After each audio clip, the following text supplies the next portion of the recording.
So, welcome back to Lumoria. This is session 41, and we'll do the recap here. We're still on the sort of later afternoon of the 18th turning. And last we left off, the party had... I'll bring it up on my computer, it's easy to read. The party had reached Shadvir after their attack on the road and prepared to follow Castoria's lead up through the rising lifts of Shadvir. Leaving Cantifer in guarded hands and requesting repairs, the group ascended and learned the hierarchy and cultural arrangement of the seat of the Shaded Reach. They witnessed the various desperate conditions of Cobbledocks and Trash Town, at least from afar, cordoned off from the rest of the lower reception and walled-in area. They saw both the great navy stone ore Shadviran archways and the topside city, as well as upside town, the city dangling in reverse direction from beneath the archways. Spying one particular standalone building on a small island surrounded by clearer waters, Anitka noticed the Whitewaters Orphanage amidst Trash Town's refuse labyrinth, which seemed almost familiar to her somehow. Climbing with the rest of the escort of Dust Devils and the Orderlies, the strange iron-hatted priest police of Shadvir, priests of St. Ord, the group also spied the comparative order of East Arch versus the bloody chaos of West, or Worst Arch, beneath the city. It seems that each arch has 5 buildings connected with plank and scaffolding style. I gotta turn that down. That's too far. All the way down. There we go. So amidst the East Arch and Worst Arch, it seems that each of them has a sprawl or set of 5 buildings hanging upside down with plank and scaffolded bridges along with vertical lifts for horizontal and vertical travel. The East Arch seemed more uniform, with the central tower being the only large standout difference. The cylinder interspersed with long network of crisscrossing pipes and tubes, various puffs of steam whistling and screaming from its bowels, wafts of heat coming out from it. The other towers seemed to focus on a particular topside forbidden vice, brewing and drinking halls for this tower, gambling houses and brothels for these two, and so on, with seemingly more classy facilities up at the top and the seedier ones down below. Worst Arch, by comparison, was far more intermixed and far more chaotic, less controlled, with seemingly disparate interests, each owning a separate tower. This time, the central one seemed to capture Ren's interest in particular, which had a lot of these flabby bladders of peristalsis churning industry pumping some kind of material, carts and canisters pushing and moving product from below to above, and even all the way up to the guildhouses on tier 5. Speaking of tiers, the group rose above the arches and saw the primary purposes of each of the tiers of the ziggurat pyramid that makes up the city topside, Shadvir. First tier for farming and housing, food production. Second for lifts, lift management, repairs, and for ships, which are stored here, not at the dock level down below. Third for merc moths and shade cloth raw material making. Fourth for crafts and design. Fifth for mercantile operations, including what you guys spotted as the gas miner guildhouses, as well as Nestor's Night Steam Company and what appeared to be a library or Prismere installation. 6th tier appeared to focus on military, with the 7th dedicated to the grand churches of Shadviran religion. The 8th, of course, being the final tier, hosting the palace. Making a climb up the stairway with Castoria and their Goliath-led escort, the group witnessed numerous activity and noticed the community assembly and recreation galleries, aka crags, where folk in each region would share pastimes that generally involved exercise, strategy games, crafting, and shared meals, as well as health attention. After navigating up to the palace, the group was let in under the stern eye of 2 elite-looking Dust Devils who relieved the group and Castoria of all of their glorious weaponry. Moving onward, the party followed Castoria's lead as they saw and were led to the Hall of the 8 Seats, the ruling body of Shadvir and their peculiar thrones. This is also laid up in an 8-tier sort of ziggurat-style miniature version that the city holds, with different thrones at different stations. But there, under the callings of Dusk Herald Weirwith, the group was received by the Shaded Archon Gareth Olamur and his strange navy stone throne and blue metal shackles. At his direction, Castoria produced the Weregild and a peace offering regarding the border tensions and conflicts that came from the Glimmer Council and the rest of the Radiant Reach. She worked to navigate numerous questions about the attacks / engagement / accident, depending on who's keeping score, from the various council members, including Storm, bless you, Storm Wrestler Brassfire, First Blade Huan, Lawmaster Kane, the Gill Bladder Breathing Guildmaster Representative Silas Sistorum, Prismia Representative Quova Ith, Master of Public Health Dr. Von Masha, and the creepily eye-sewn Sightless Malsovum, the last of whom indicated that there is more to the missive than meets the eye.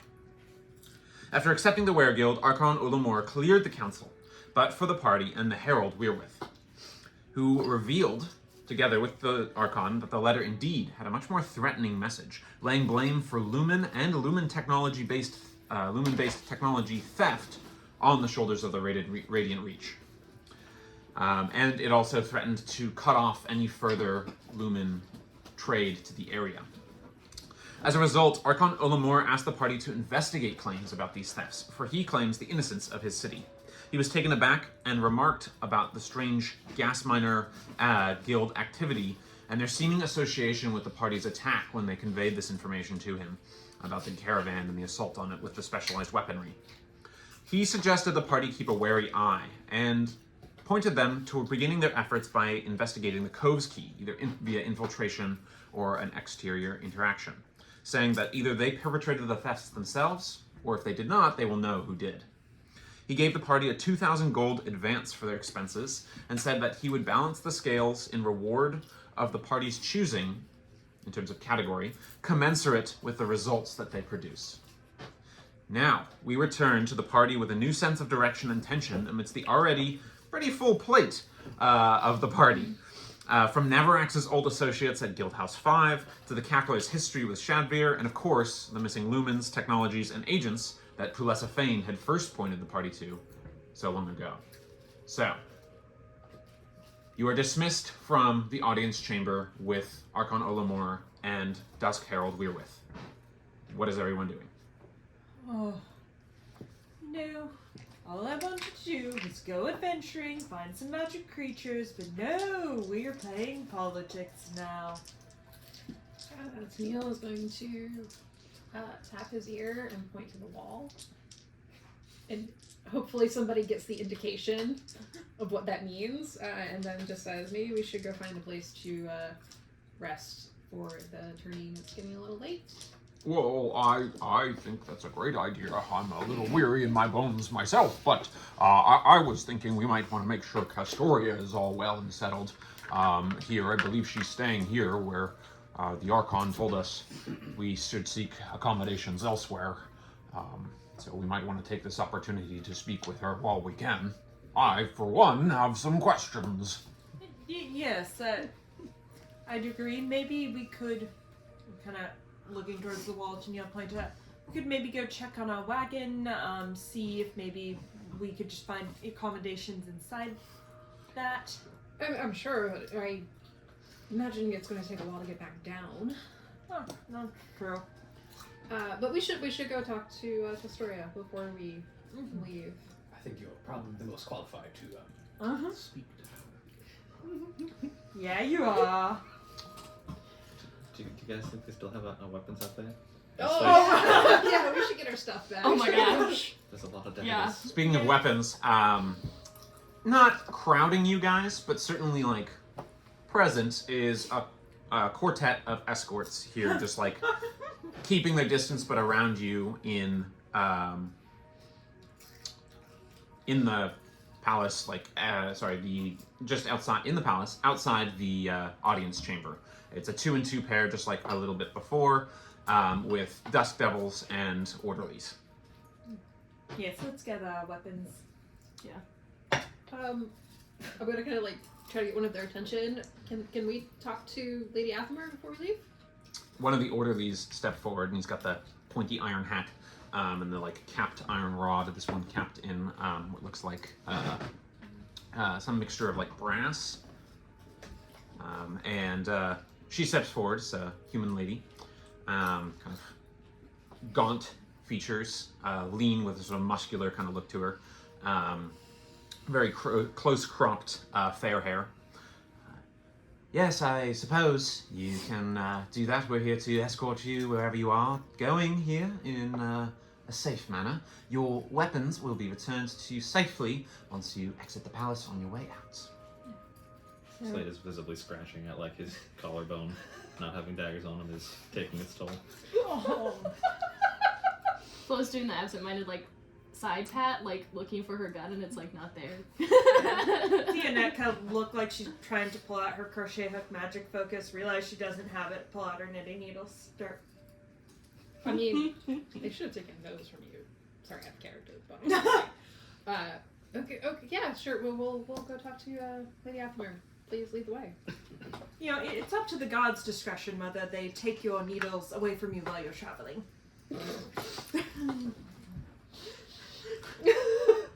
Very well. We will head right this way. That joke was only for you. She's staying in the lower south guest chamber, so right this way, and you will please refrain from any side expeditions. We really don't want to have to go hunting you down. So just let's make this smooth and easy on everyone involved. We Okay. really don't want to be hunted down. Yes. Very well. That Very seems like good this will go at, nicely. not going on side expeditions. So you guys continue. This is a space within the palace. It continues to display sort of very interesting art, kind of like what you saw on your way in. Various treasures on the walls and in the hallways. Most notable of these treasures are more of what you saw at the start, these moving tapestries made of the gossamer silver thread.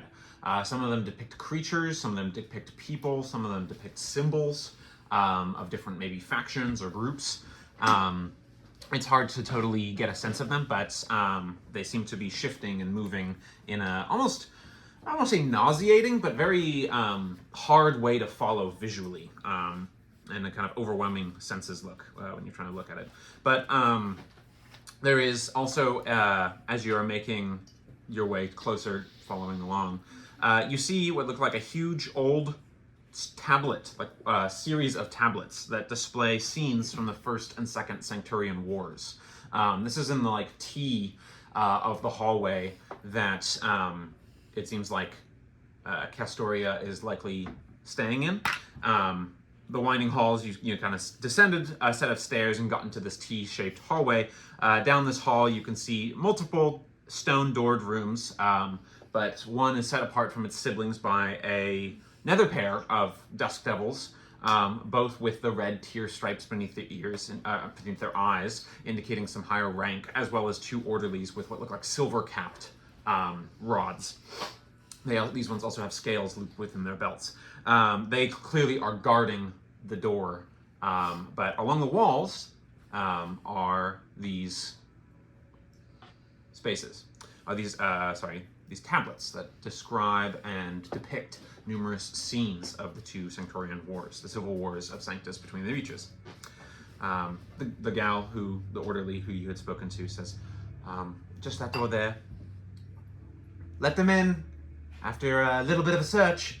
And she kind of knocks her rod against the stone of the hall. And then they back up the stairs. So you guys are in this T-shaped hall, 4 guards. They sort of track each of you, but aren't initially. The door they're guarding is the furthest down on the left from where you guys are facing. Should we go onward? Yes, Tennille, I think you should go first. We've got your back, buddy. Slade will put his like Yeah. dinner plate sized hand pat him on the back. Like, falls forward. Get it, girl.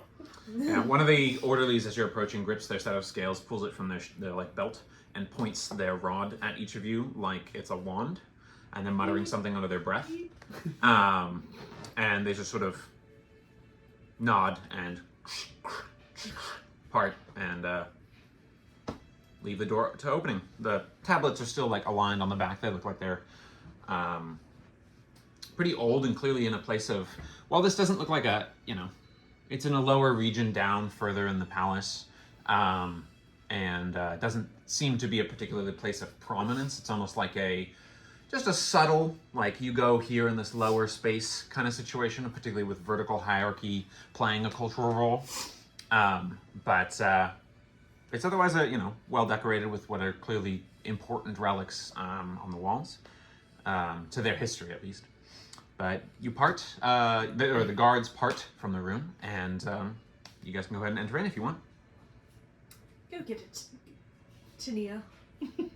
Why are you all... No, you're all coming in with me. I mean, no, we're following. Oh, we could wait if you have some words. But I happen to be an excellent right wingman, if it comes to that. You know, I was just thinking the same thing, Renal. Just Perhaps we can put our best foot forward on your behalf. Renastus, and he like pulls Renastus aside. Yes. Maybe you could craft him like a love potion or something, just in case. Oh, I had quite a bit of success with that in certain Solnian circles. Grandpa, a prostitute was trying to pick you up in a bar and you didn't realize it.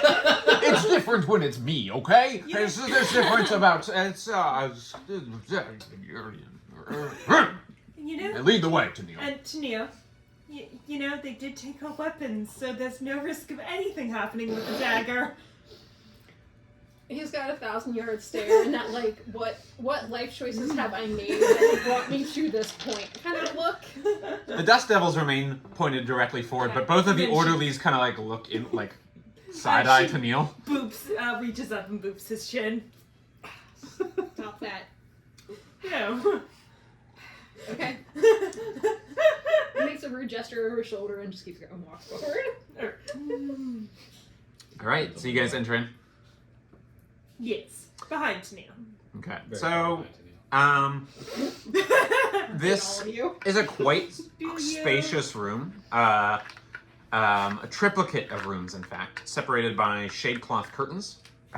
The interior is quite Spartan. The furniture is all made of stone or metal everywhere, with hardly a comforting cushion to be found. Castoria herself sits behind a nearby metal desk off to the corner of what is clearly like the sitting or reception room, penning what looks to be a letter. She looks up as you enter. I look at Slate. My back hurts looking at this room. There's nowhere to sleep. Oh, good. I'm glad all of you found your way here. Do come in. Just like stumbles. What? The slate having missed the whatever Naviraax. Naviraax was going for there. I was like, oh, all right. But like, turn around back to back with Naviraax, hook his arms beneath his, like that. Bend him over. Yeah, you get some crackles for sure, probably.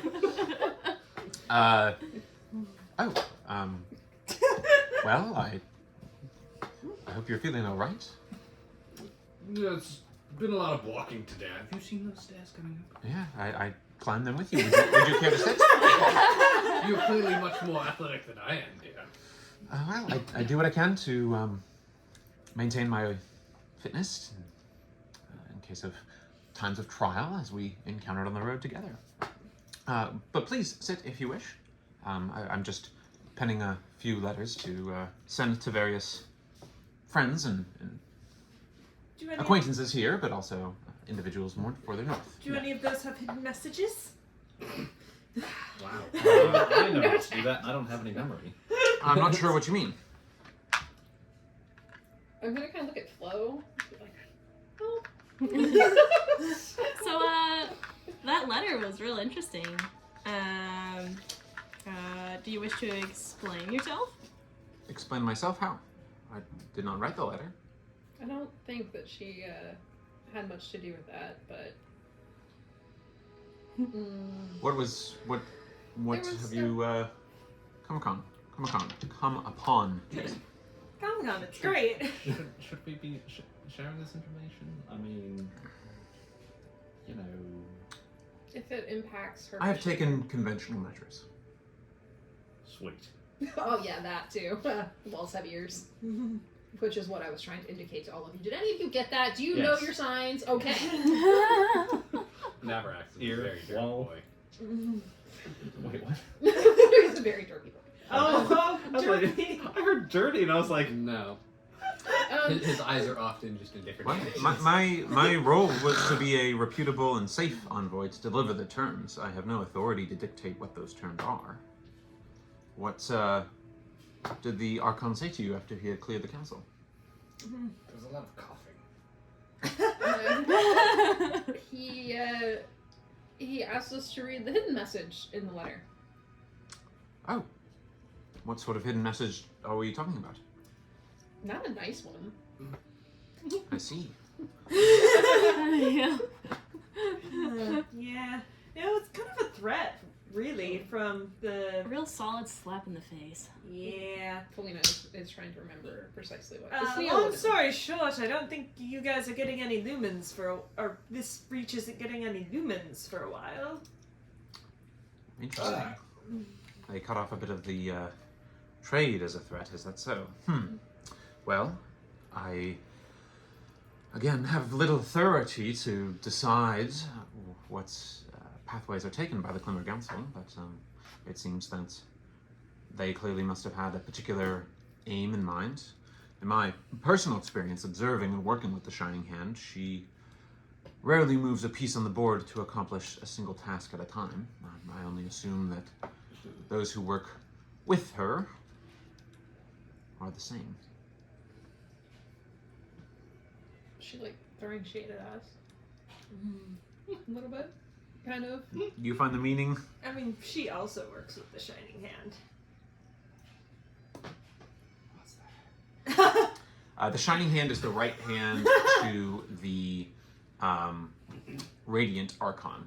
So the Shining Hand is known as Pulessa Fane, and she is sort of the kind of the hand of the king slash or queen, since the Radiant Archon is a lady, slash like spy master type, and just over not just spy master but also individual who oversees internal and external affairs.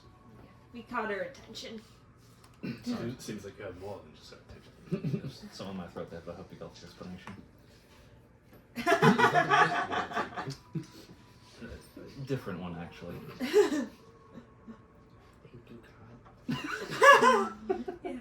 So there were a bunch of out of character. There were a bunch of things that Felina had planned to ask her, and then I can't remember any of them now. So I have no idea. Well, what was the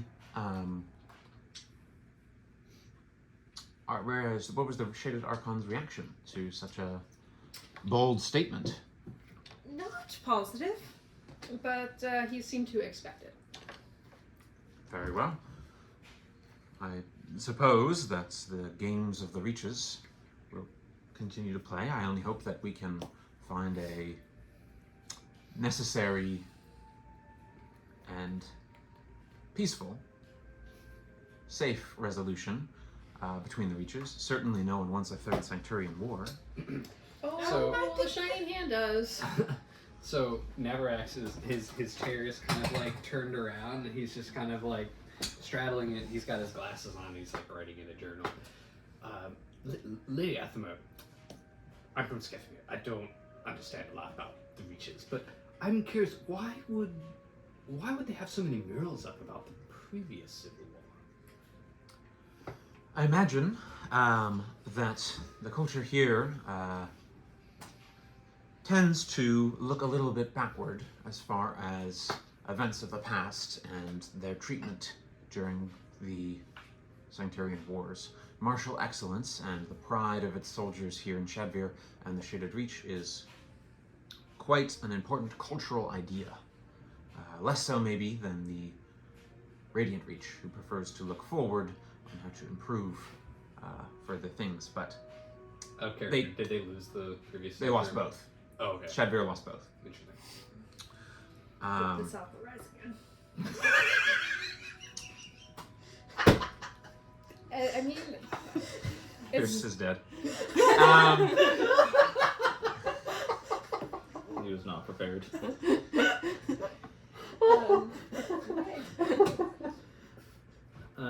Just as an aside, when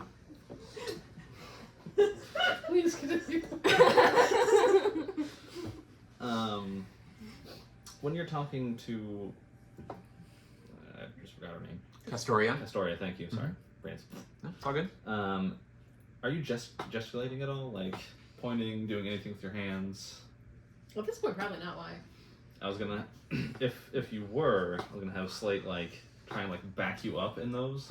It's not worked up enough yet. To respond to your question, or to your statements, I would be surprised to learn that Pulesafane intended to actually spark a third war. My understanding is that it seems that this is a power play to further the Solnian position while leaving the Shaded Reach perhaps more off balance and perhaps giving others time to make a move. My personal interests and thoughts are far less relevant, I think, than the facts of what we have learned. I don't know if you were all paying as close attention as I, but I worry after the source of the events on our road here, and what the Blue Braid and the Health Minister meant by their other projects they wish to research in order to keep up with lumen progression. I think this is perhaps what Pulesafane is hoping to identify with her bold move. But let us not forget that you have been moved as pieces on the board by the Shining Hand for multiple reasons yourselves.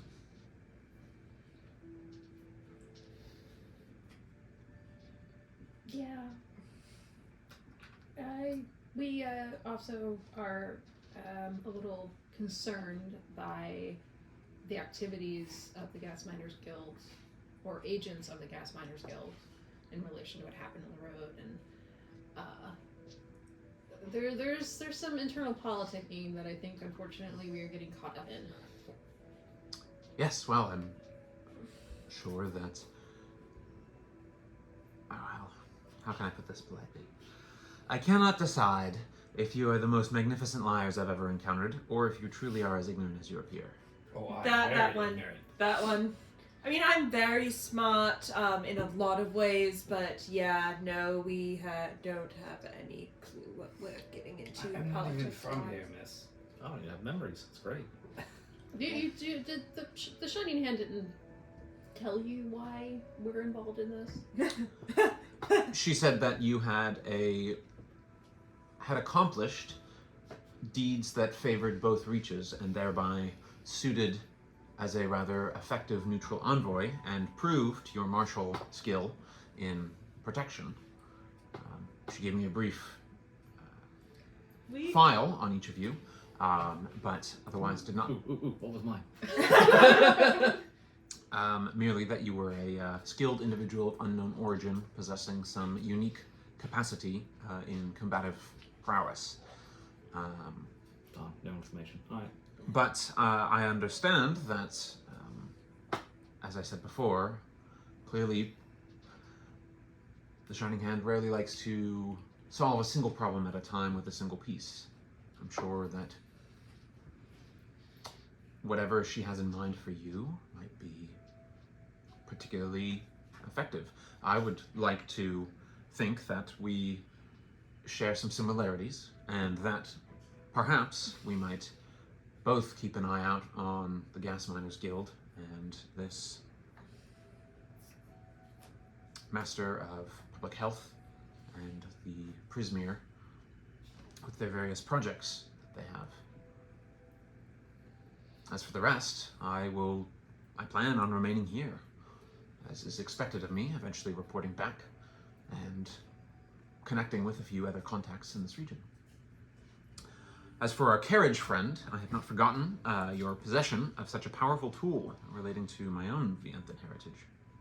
It seems you've treated him rather well, although it's hardly your fault. We were assaulted by such well-equipped enemies. I understand that exterior repairs are already underway, the costs of which I will cover myself. Speaking of Cantifa, you would probably know best. Is there any way you think we can, like, make him more durable, so he isn't, doesn't darn near break from one ogre? Well, not accounting for such clearly specialized weaponry, I would think that most of the Wonder wagons are quite resilient. However, given such advancements, it seems prudent to investigate such things. I suppose it depends on how much you wished to trust others with the nature of your wagon. To do so, they would be able to certainly have to reinforce from within as much as without. I am sure there are craftsmen with the skill within the city. Might have to wait till we're back in Linderhall. Yeah. See if my friend down there knows what to do. Up there. Did you have something you wanted to ask, Flan? She was gonna ask if she knew anybody who she trusted, but it sounds like she's like, there's something she knows. In general, I make it a policy to not be too trusting with either reach. It seems to provide me an advantageous position for my kind of work. Insight check. Go ahead and make your insight check. Yeah, I would. Do you trust Felicifane? 9. I rolled a 26. Okay.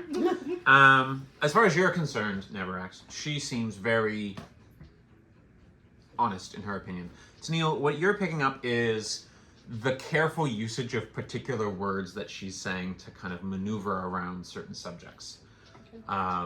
Like, she prefers not to trust too much in either reach. That it impedes her work without specifically saying things like my diplomatic mission, without specifically saying trusting, members of each reach. So you're paying attention a little bit more. You're getting the sense that she's moving around certain questions or lines of questioning. Kind of getting the feeling that maybe she has a different agenda.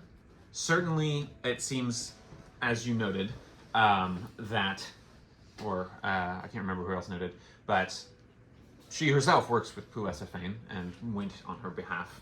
So her statement could just as easily apply to her as you guys. Sorry, out of character question. How long ago was the second Sanctuary work?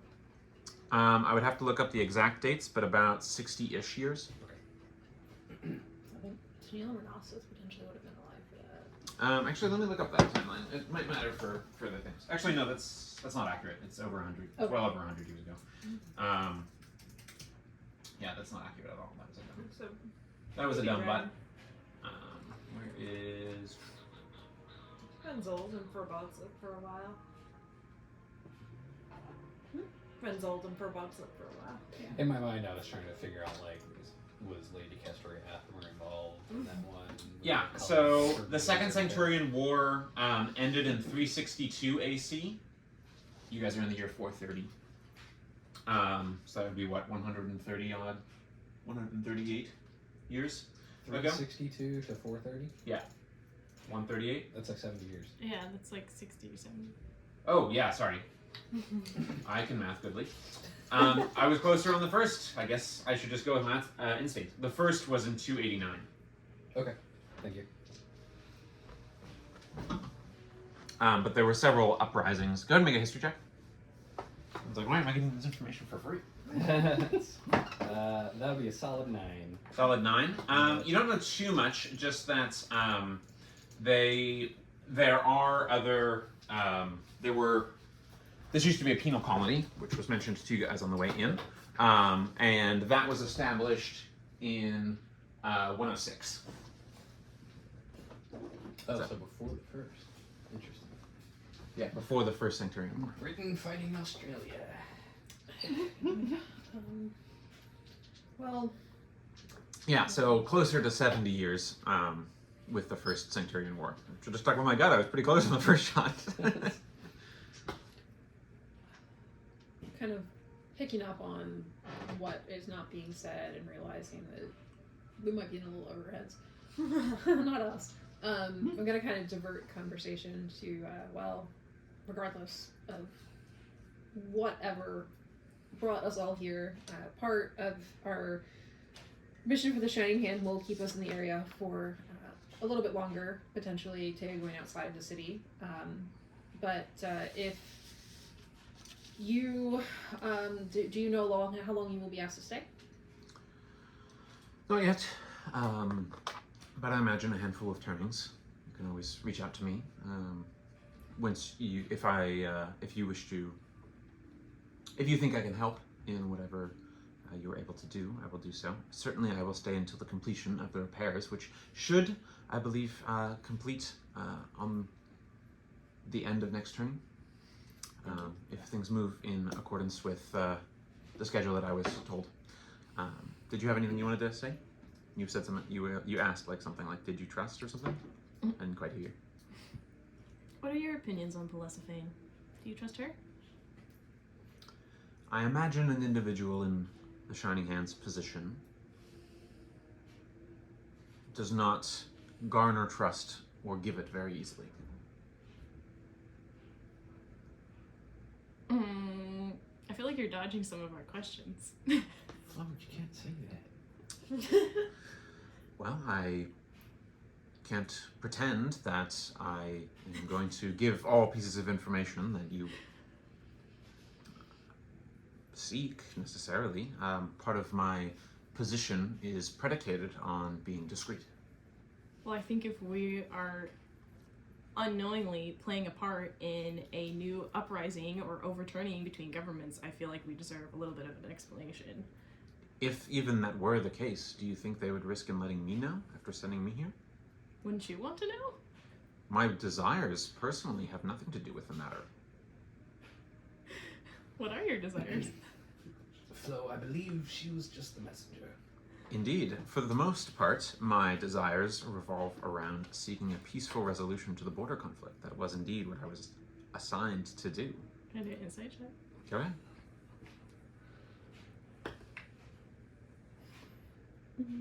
16.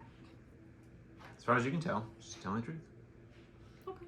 So to maybe navigate towards safer waters. So hey, we might end up back with the Enthans. Maybe look at the wagon. You got any, say, spouse you would want us to like take a message to or anything? No, I am unattached. In general, I find myself.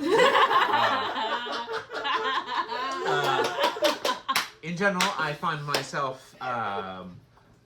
Again, my position generally favors that of an individual who is perceived as single. Naviraax kind of comes up and is like leaning on his shoulder, just like, so what happens? Mr. Kalnar there is not too far removed from the same. And he says out loud, "I hate you both." Completely different topic. When they took our weapons, you had a very interesting glass dagger. Where did you come across that? I have accrued numerous interesting daggers and anathema from my travels amidst various cultures. I spent a time in Verda and procured that particular one there. Interesting. I believe that might actually be a part of a larger weapon. Pieces of which I have in my, in Canterbury, not quite in my possession right now, but they're in Canterbury. And was curious where you found it. As I said, during my travels in Verda, I was able to locate it. It's interesting that you were able to find some as well.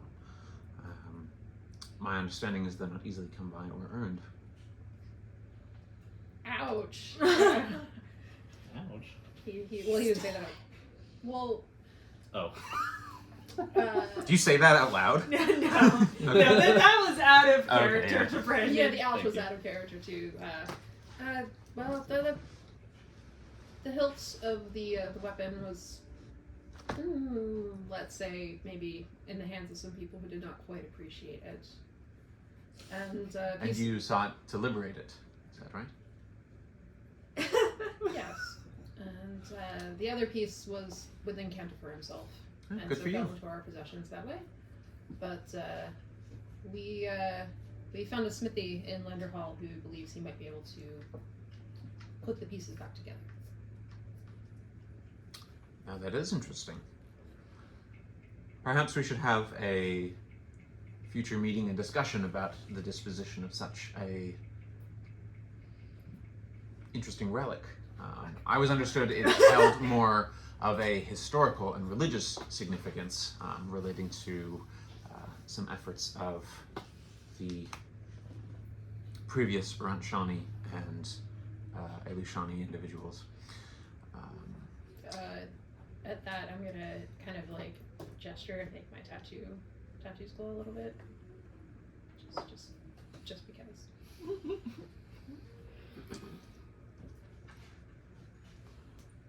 As I said, perhaps we should continue this discussion at a later point. I'd be interested to meet this self-proclaimed skilled smith who would be able to do such a thing. Yeah, I mean, we'll be in Lander Hall. Maybe you could grab dinner with Tennille, and then you can. If we are in Lander Hall at this, is this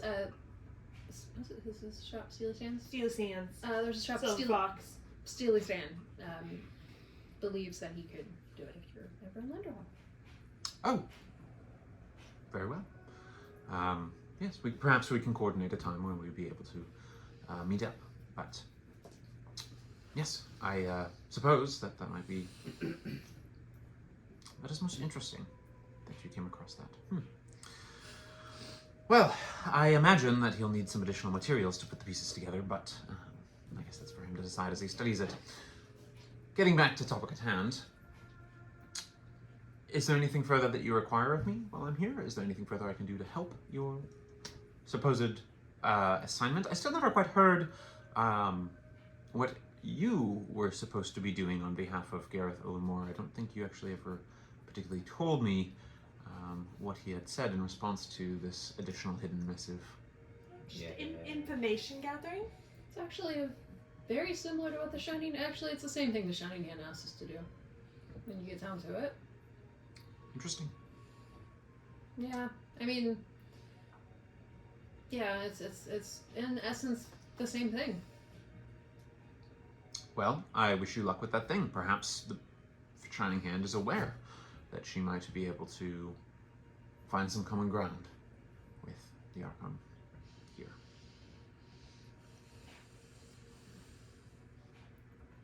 We can check in with you from a distance if that is, and this is where Tennille starts getting awkward and like moving his hands around. If that is, Slicing his chance will begin. not even seeing this happening. If that is, and he's stuttering to okay with you, we can set maybe once Canifer is repaired, we'll check in with you and make sure you are still okay, and then everything's going well, and then he stops. Yes, if you send a letter, that would probably be the safest. Oh, it's not it's magic. Yes, certain precautions have been taken to limit the exposure, not to mention the innate defenses and detections that the Shaded Palace would have of its own that might not be quite as positively receptive to such an invasion. Letter it is then. Yeah. I would recommend it. Please let me know if you find anything further about, like I said, this public health efforts and these projects that were mentioned by the Gas Miners Guild as well. One more thing. Yes, my dear? Do you have any recommendations on how to not get on the wrong side of people here? In Best way to general? make friends. I don't know. Well, it depends on which side you're talking about. Like Top if I shake side or someone's underside? hand, if I shake someone's hand, is that insulting or is that a good sign? Generally, a forearm grip is a extension of respect. Also has the sort of side effect of feeling another's muscles, kind of complementing them silently with their physical capacity. As far as I certainly discourage the efforts of any attempts to wear a different face or wear a mask Done that. Well, that. here in Topside. That is a usually capital offense outside of the Dust Devils. I also would be quite careful when you go about trying to procure particular weaponry and things like that. The sale of such items are a lot more closely regulated Topside than there are in Solney. Similarly, revelry is generally a punishable offense as well. The intake of alcohol, the visitation of brothels. and other such entertainment that you might have grown used to in Solney is not allowed here, nor is it considered polite in any fashion to entice or ask about another's proclivities in that regard. As a result, in Upside Town, many of these vices and forbidden items or more difficult sales are what they proliferate on as far as effort there. As far as greeting individuals, generally being polite and allowing them room to speak and stand, not standing too close within striking distance is generally considered the standard conventions. Astoria, I'm not sure what this forearm grip looks like. Could you demonstrate onto Neil? I believe you saw a demonstration of it with the Goliath gentleman who introduced himself to Slate. I will demonstrate on it. She has no muscles. Neither does he. So there we go. Stick and stick. I do believe that wearing religious symbols is generally favored of the symbols relating to the deities favored here in the Shaded Reach. However, that particular icon, she points to the three arms weaving together in the triangle, has particular significance, I believe, relating to redemption, as you regained a place here among Topside, is generally the implication of such a device. I would have to do some specific cultural reading, but that is my understanding of the situation. Where would you go to do that specific cultural reading? Not let go of the It is my understanding that there's a newly proliferating library under the guise of the Prismere, under the organization of the Prismere, that is on the 5th tier, and they are working to get Irusa, the Lord of Candles, and the Revealer, to have an official temple as well on the 7th tier, although that is running into some challenges with the Dusk Devil's mistrust of magi. Speaking of which, the outright or open use of magic anywhere is obviously not, as you noticed on the climb up, and I believe you tried to do like an enhance ability or something. That's what I was going for. I asked first. You did ask, yeah. It was generally seen as a sign of aggression and generally frowned upon. So Use of walk self-defense. carefully. Self-defense is a cause that would be at the discretion of the orderlies and the various judges, questioners, and branches of St. Ord. Okay. Thank you. I believe I might be able to, in a turning's time or so, procure one of the legal codes of Shadvir, if that might be useful for you, as far as navigation. That might actually. Would you be willing to meet us at maybe like a restaurant somewhere? I don't know if we can get back to the palace here. I'm not sure it would be the smartest for me to leave unattended, nor would it be the smartest for me to be seen to exiting the palace and visiting others. Yeah, sorry, but never mind. if you request an audience here, or let me know where you're going to be staying, and I might be able to forward the message to you. If nothing else, I can send it to Casper, so that it might meet you there. You might also be able to ask other orderlies about it, but it's similar to some of the Shadviran laws with a few of the Solnian laws, as with a few additional addenda, and less relating to Lumen technology, of course.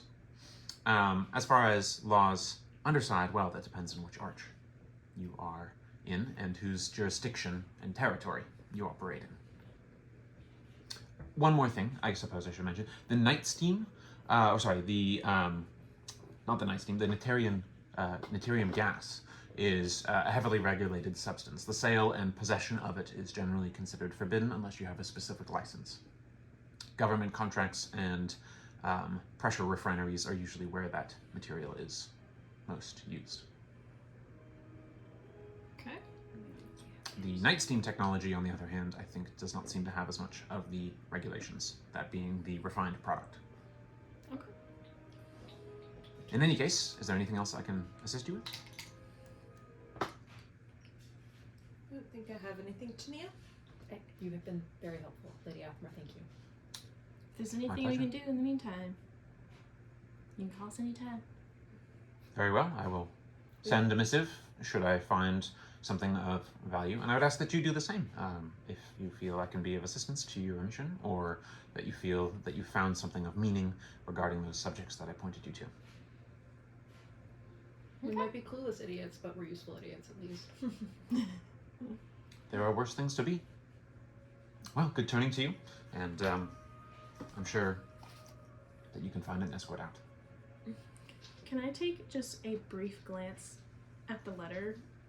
That she's working on? I don't want to be close. I just want to see if I can at least see a name or something. That the one she's working on? Yeah. Yeah, go ahead and make a perception check. Perceive it.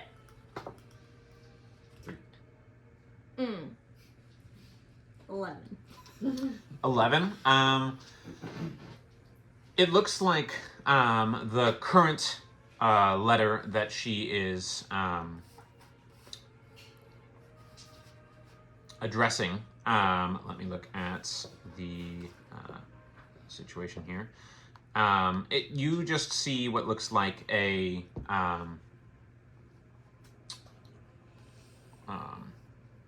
set of initials, NVD. MVD. NVD. As in like Nicholas Victor Delta. That your alter ego? No. That's a screen name. So, you guys make your way out of the... you ready to be escorted out? Yeah. Okay. So you're escorted out. Your weapons are returned to you. Slate. Come on. Much better. What? Come on. Give it. What? My dagger! I shall be in possession of exactly 59 daggers and one special one. I don't think I have yours. I can counted as see mi- it. It literally has yarn balls carved in the handle. It was a gift from my parents. Give it back. I honestly don't know how this got here. It just kind of... Oh. You see the two, again, black and white, half-masked dust devils who are appearingly unarmed. They sort of just, like, statue forward. But your arms are brought back by a helpful orderly. Do they just have a cart? It's a Really wagon. carved daggers. Yeah, it's more like a like a little wheelbarrow that they've got in front of them. And you rearm up. So As soon as we're outside of the palace, I'm gonna turn to these two and just noodle arm punch them both. Can you beat our AC? Probably not, but I'm gonna do it anyway. go ahead and make 2 attack roll on strikes. First against Naviraax, and then against. What do you Please not 20 Unarmed this. strike is adding for strength and proficiency bonus. Please not 20 this. That's a 19 plus. There's a 22. Who are you hitting? You. I am hit. Yeah. And the one again for Slate. Oh, that one probably doesn't. That's only 11. Okay, so with her anger, you kind of feel, or with his anger, you kind of feel like a dimming of the light in your vision as you get struck. And there's like a little flash of gray, like puff, like. Little emo colored flash. Yeah. Essence of emotion. Yeah. I don't know what you're so mad about. You've certainly done worse with people. We were just trying to help. We got useful information. We know she's single. You are escorted past the fountain, that of the Chainbreaker, and which is also made of the same navy colors stone, head led to the lip of the 8th tier with the stairs leading down, so that you may descend. And sort of the implication is you've returned your weapons, and now it's time to go. Yeah. My gun was there, right? Yep. As you notice in that, Make a perception check. as she's walking, it's sort of, she's got the pendant on her neck and she's sort of twirling it up, so like the whole chain braids, untwirling it and just doing that obsessively. 22. 22. With the Can I see it if it's been tampered with? yeah, so with the as you're like working it and stuff like that, you notice that the powdered lumen dust that was in the chamber is gone. Oh, heck no. I'm gonna stop in my tracks and turn back around where we retrieved our weapons. Person's already gone. Can I make a perception check to see which direction they went? Sure.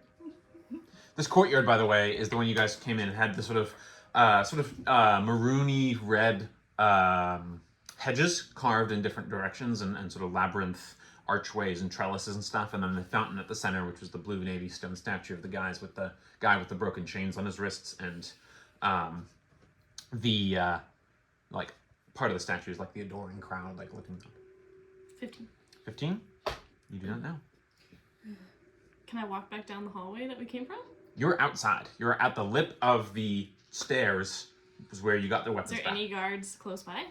There are the two black and white masked Dust Devil guys at the doors of the palace.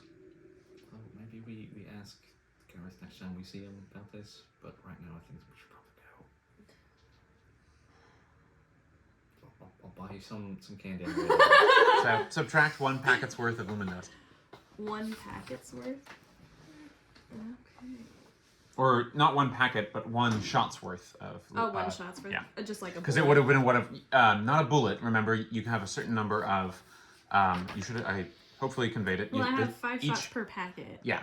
So you're So I down have- 1/4 or 1/5 of a packet, basically. Because the packet that you loaded Okay. into the amount that you loaded into the round, into the chamber, was taken out and is not returned. Does that make sense? Okay. Nicholas, which tier was like food again? Like recreational food, maybe, I guess? Was that Mercantile and shops and stuff was tier 5. Food, like farming and just, stuff, like, prepared? was on tier 1. Artisans tier 4. So somewhere between 4 and 5, depending on the individuals. There's certain, like restaurant-y type situations on 4 and 5. There are shared meal halls in all of the crags, though, all up and down. Speaking of food, do we want to eat food? If you're asking, Yep. the answer is yes. Now is probably a good time to take a break, and we'll go do food. So we'll do that. Pick up where we Could left not tell if you were asking in and out. All right. After settling all the names for food, we are back. The team spoke with Castoria post audience with the Shaded Archon, and it seems like she's got some other stuff going on, although not quite sure what exactly it is. The party definitely wanted. She encouraged the party to poke around and be especially cognizant of some other projects that the members of the council said they were pursuing in response to these Lumen technological developments. So given all that, you guys have retrieved your weapons, although it sounds like there was a little bit of missing Lumen powder from Flo's weapon. We still left you some so you can shoot them when you find them. But otherwise, you descend from the 8th tier, the Shaded Palace, with grace and class, apparently. So where to next, team? You see the sprawl and stretch of the various tiers of the city beneath you, all of the activity and bustle of each of the various purposes that they are, and it's like a moving machine altogether. Each little individual being a part of a greater whole. You see several of the training individuals that you saw before doing the Long Faith run, making the several thousand steps run as many 8 times as if they're able. So you see some people get to the top, do some push-ups, okay, come down. Feck off. I don't know about the rest of you, but after that climb, I'm hungry. I think I owe someone a cinnamon roll. Do they have those in this world? Probably. They have cinnamon rolls, yeah.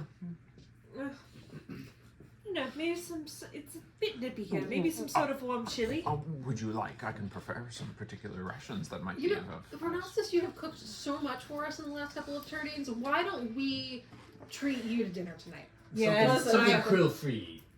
Oh well, okay. What's I will graciously accept, but I'll make sure that there are improved krill cakes in our future.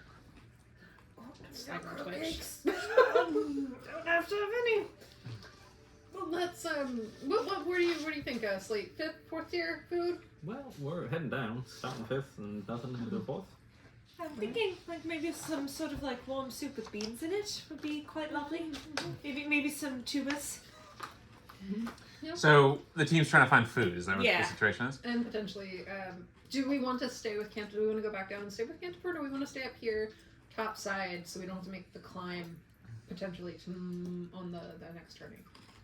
It's about 6 p.m. Right around now is when people would be exiting from their. Some of them would be exiting from the earlier shifts of work and stuff. Generally, it's about a 14-hour shift. So some of the earlier shifts are winding down, and people are returning to the crags for recreation time, food time, that kind of stuff, or just straight to sleep. It's 12 to 14-hour shifts. I think it might depend on how much we want to, you know. Mm-hmm. That and prices too. Take a look, see what we see. I have gold. I have a theory. I think that for tonight, maybe we should treat ourselves a little bit.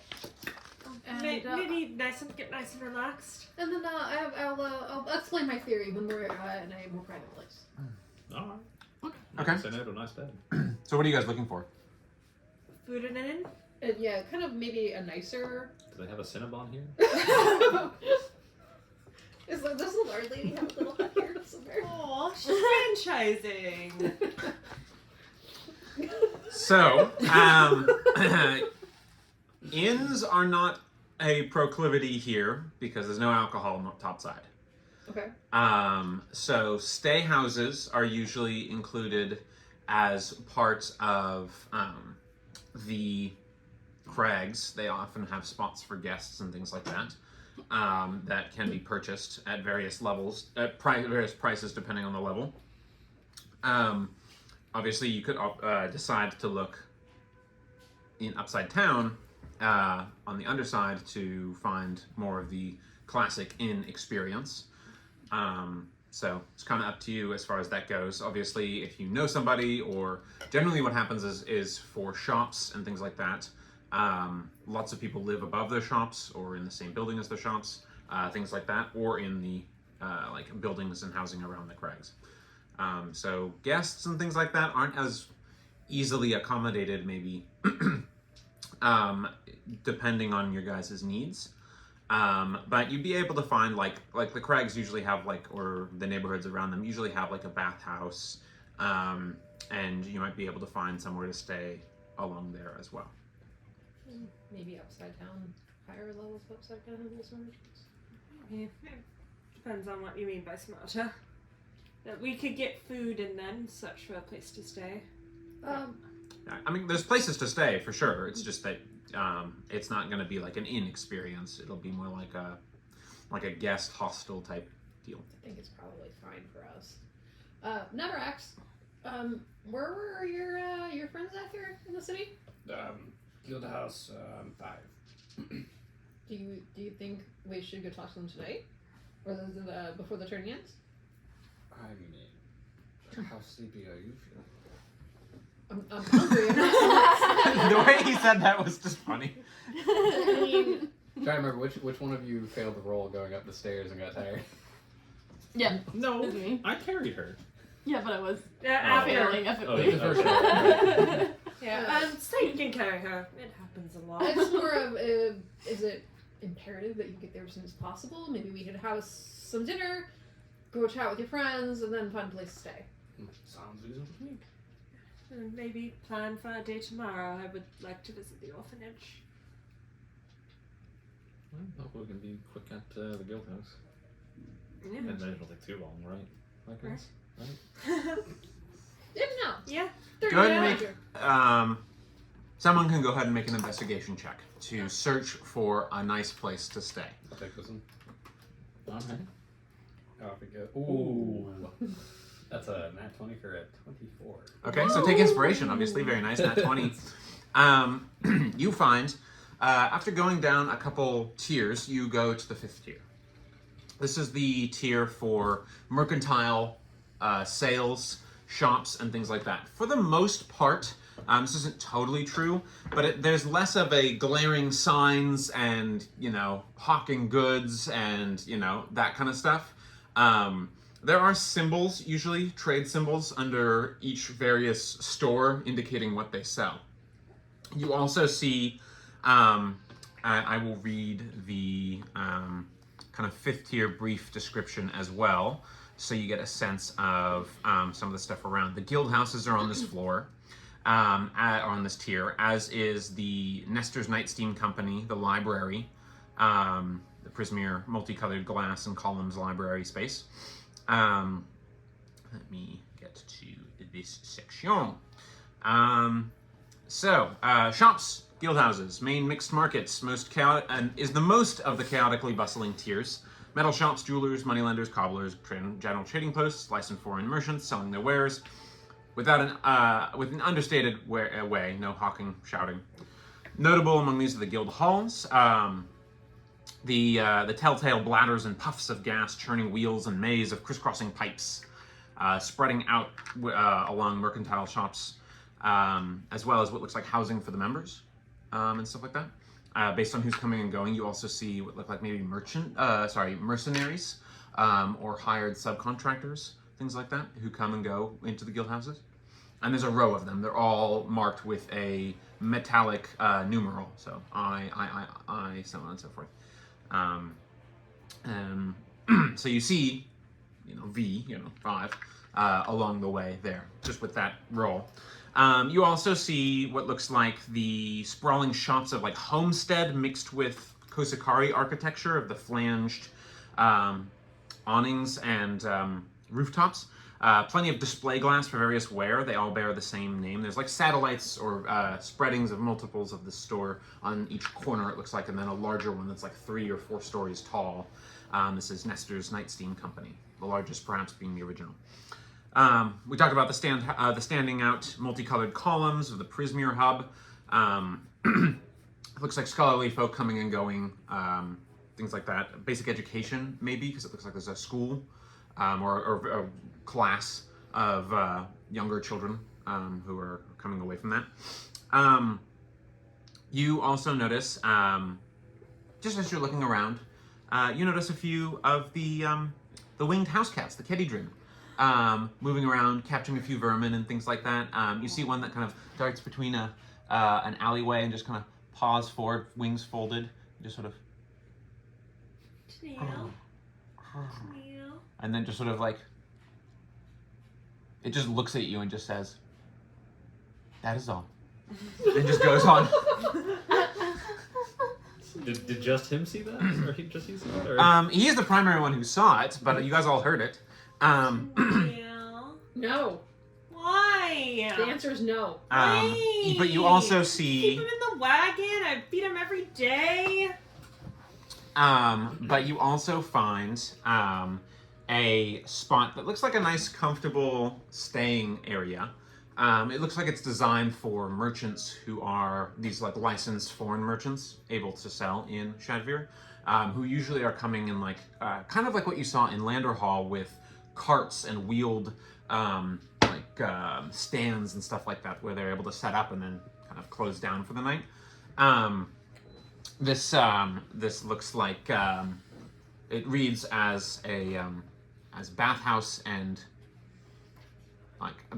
hostel. So that's what you find. It looks like it's got some warming smells kind of wafting from it and stuff like that. It's Brimbeard's bathhouse and hostel. Yeah. Well, everyone, Does that flying cat just talk to you? oh, I was trying to ignore that, but I don't think I can. Also, why would you want a talking pet? That's just weird. That's like a person as a pet. I mean, why not? I mean, I feel like whoever hears such horrible things again with this, I don't think that's a good idea. I mean, the wagon's big enough. It Me? could be. Yeah. Oh It no. could be an indoor cat. Am I good at nature? Oh, Does Canterbury have a mouse problem? He won't. yeah. What do you think? What's our 7? 18. 18. You would know that the Kedidrin, after reading the Gaffer's Guide to the Shaded Reach, which includes the Philidrin and Kedidrin, The Kedidrin are known to the wisest amongst their kind, are able to mimic speech in a parrot-like fashion. Can be trained for certain messages and things like that. So. That is all. That You is all. showed that. I'll tell.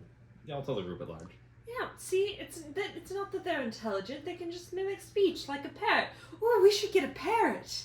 Why the sudden interest in animals? I said an interesting. A separate sort of tabby-colored cat, a little bit darker than the normal tabby, with dark wings. It just looks at you. It's not that they're intelligent. See, isn't that And then cute? just like flicks its tail and does a little like saunter off. That was a sassy little. You notice there's an unusual amount of these Kedidrin that are like surrounding and around this establishment. Look, It's a cat cafe. It's a cat cafe. Sorry. and, yeah, as much as I think that it would be great to have a cat, cats that act like parrots. The thing that concerns me more, maybe not so much as your stewardship of it. I'm sure you're great at it, but Got him. we have an I individual. grew up on a farm. That's fine. We have an individual in our group who, if perhaps they had the alternative to give them messages to maybe go long distances to send those messages to people, we might end up with a small army. I don't see the problem. Okay, so You guys are just having this discussion outside. Yeah. Got it. you already have a pet, and you're not even taking care of him. Who's taking care of your pet?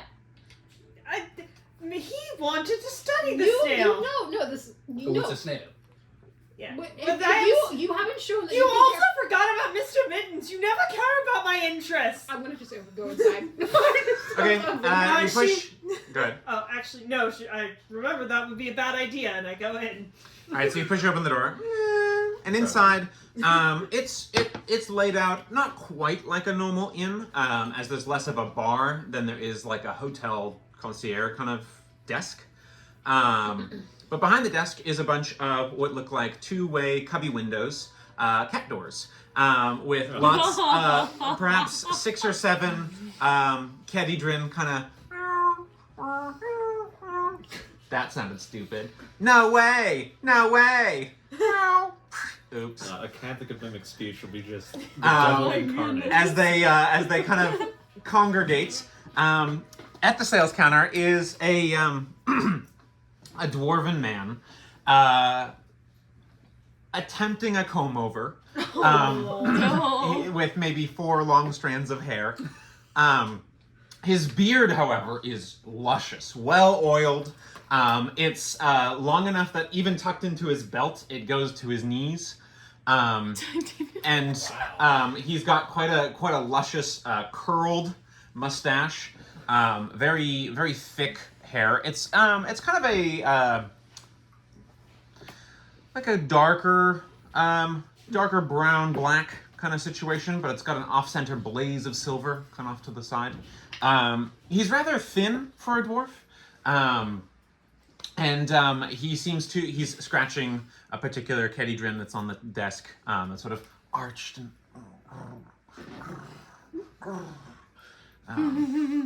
and it just keeps saying, "That's it. That's it." This is really weird, isn't it? This is weird. But I think I figured out where his food budget's going. this space is generally not so much it's more like a reception area. It does look like there are 3. So backing out a second, it's mostly done in arched stone, and there are 2 flights of stairs, one leading down, one leading upward, and then there's an adjacent door to another space. So the individual looks up, and the cat just turns. Hello. Yes. Well, what he said. Hello, friends, strangers to this land. Welcome. I am Beep Noop Brimbeard. Meep, doop, brim, beep, brim, beard.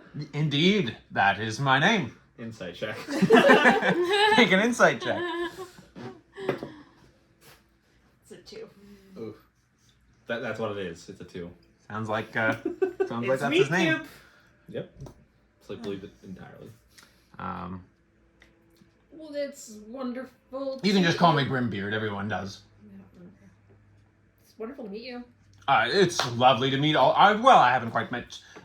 You haven't told me your name, says the cat. You haven't told me your name. You haven't told me your name. Can I like reach out for like scritches, like to like? I'll like- allow it. I like the scritches. This cat has been listening to Nicholas, the person. Oh no! Like I didn't like go Yeah, for it. I I just like understand. you know how you like You just sort of get let like a. cats come to you. That'll do.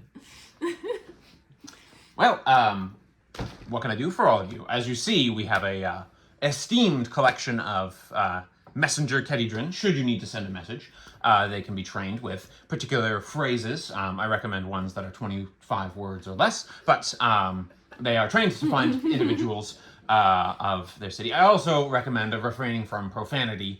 They tend to like interjecting that into others' messages. Shit!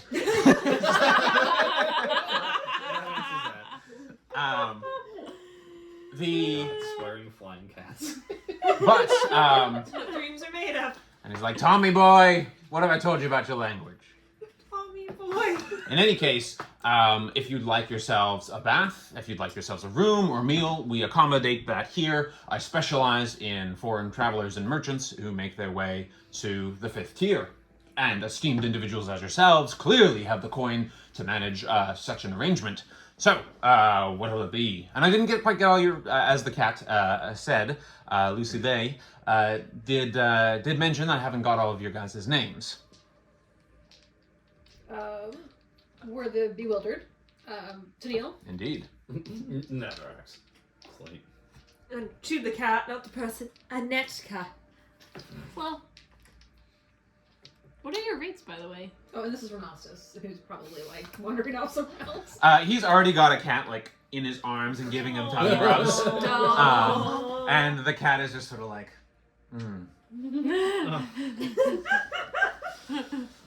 It doesn't even say anything. It's just enjoying the experience. Oh yes, I am quite stinky and would like a bath.